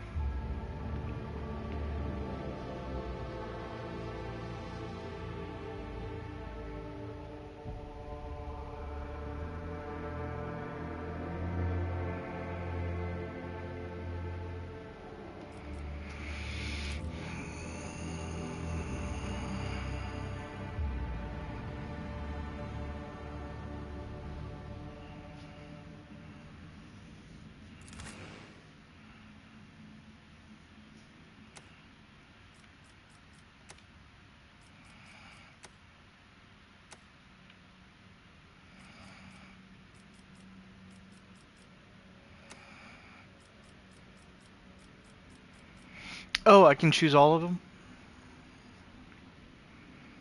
Sure, let's do it.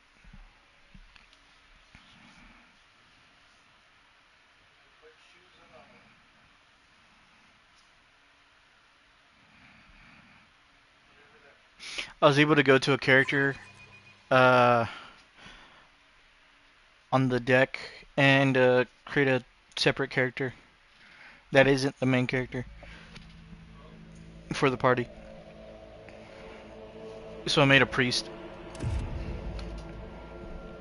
So I got some preview episodes here. Cool.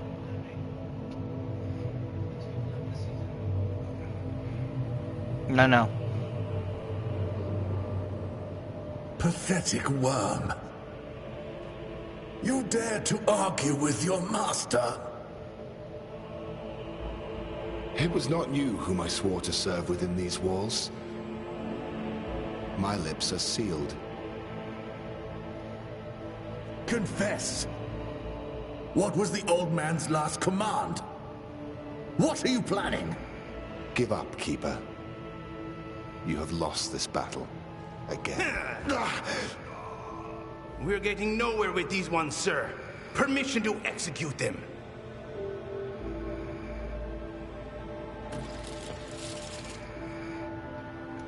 Secrets of the Navis Nobilites. Explore the station to find answers. Okay.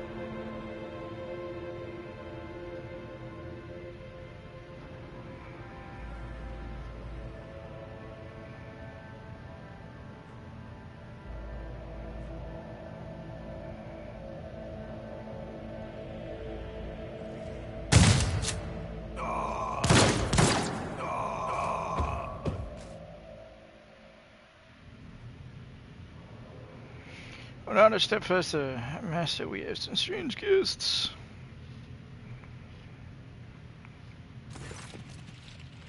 Tall man stops you with a gesture when you approach, blood trickling down the pearly scales of his weary face. Not just his own blood, two jet black unblinking eyes are watching your every move. Third one, the mark of a navigator's fate, is menacingly pulsing behind the lowered lid in the middle of his forehead. Step back or I will unleash all the horrors of the Sea of Souls upon you. Emperor, be my witness.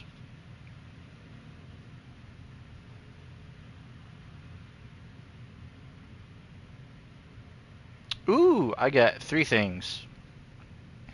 I blood if you would be so kind. I take it that's probably just shoot this fucker. 2, desist, brother. It was the Emperor's will that brought me to this abode. And keep talking to me this way and I'll make you swallow your own tongue.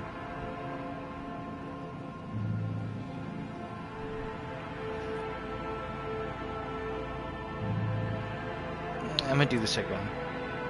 Navigator frowns. No one has the right to interpret his will so freely, brother. But wait, I recognize your coat of arms. You must be a lord of the Von Valancius dynasty. Yes, I'm absolutely positive, in fact. Since fate has brought such an important person to my abode, allow me to introduce myself. Before you stands Felix Christoph August, keeper of this station. So you did not come to offer support to the traders? It's great news. Having said that, you must understand that Uric 5 is a holy sanctum for House Orselio. The path to it is only revealed to a select few. It pains me to say you are not on the guest list.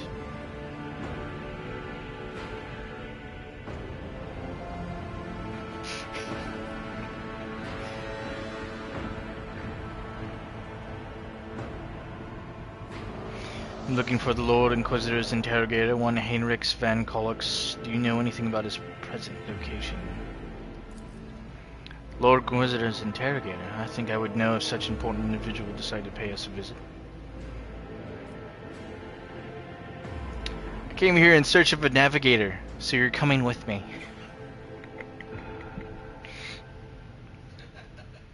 Or, I mean, provide me with a navigator and I'll immediately depart the station.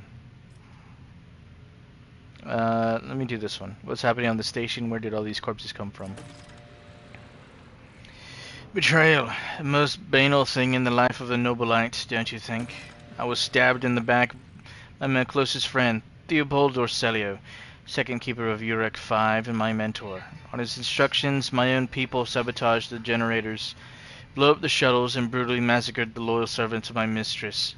Most unforgivably, they dared to take her prisoner. Greedy scum.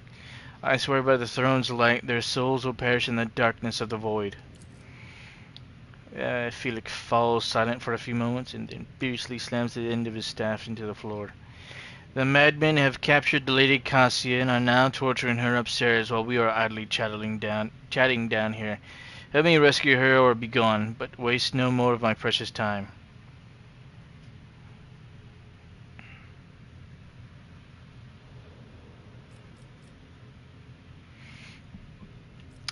Okay. What kind of help are you talking about? I would never ask you for such a favor under different circumstances, and yet he takes his hand away from his ribcage, knows his blood, and winces in pain. Yet Lady Cassia's well-being is above all. I haven't got many people left, and my wounds are too deep for me to act with precision and swiftness. But you may actually succeed. In order to ascend to the mistress's chambers, you will need to remake a holy relic sanctified with the blood of Lady Orselios herself. This is a controlled rod of the elevator machine spirit. I have one part, and the other was lost during the mutiny, but even this relic will be of no use unless the elevator mechanism is powered.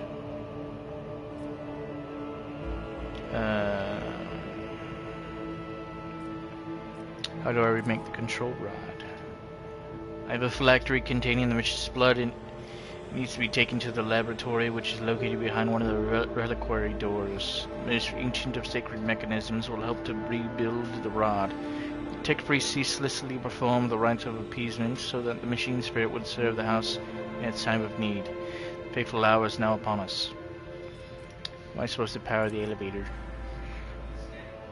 Your station's main cogitator is situated in the guard room. Just enter the correct command sequence and the sacred mechanism will do the rest. If it's so simple, why don't you do it? Never said the feat would be easy to accomplish. The path to the laboratory and the guard room is blocked by the very same madmen who took over the station. They will not negotiate and not afraid of displeasing the Navis Napolite or incurring the Emperor's wrath. They bow only to brute strength, something which I currently happen to lack. And I guess that makes sense. Why should I help you? Came to the station for a reason. House Orselio will not be able to help you until the current crisis is resolved. If you aid us now, I promise that we will reach an agreement that you'll find satisfying. Be it riches, influence, or the powers of our navigators. Yes. So what have you decided to send us Valancius line?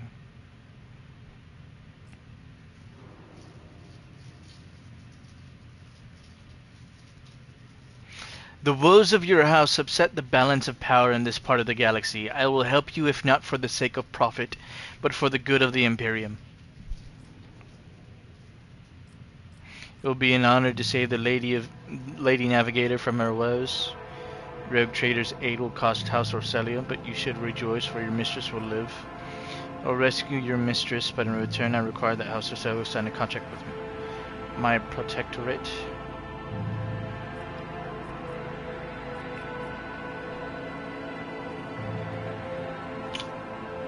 I'm gonna do this one. The rules of your house upset the balance of power in this part of the galaxy. You should hurry then. We will stay here to hold the line and lick our wounds. Good luck, Rogue Trader. May Emperor's light be with you.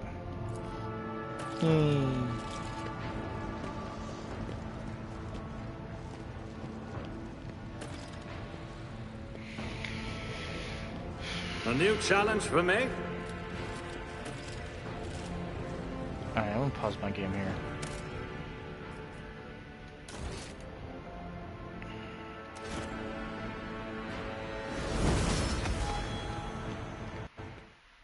Alright.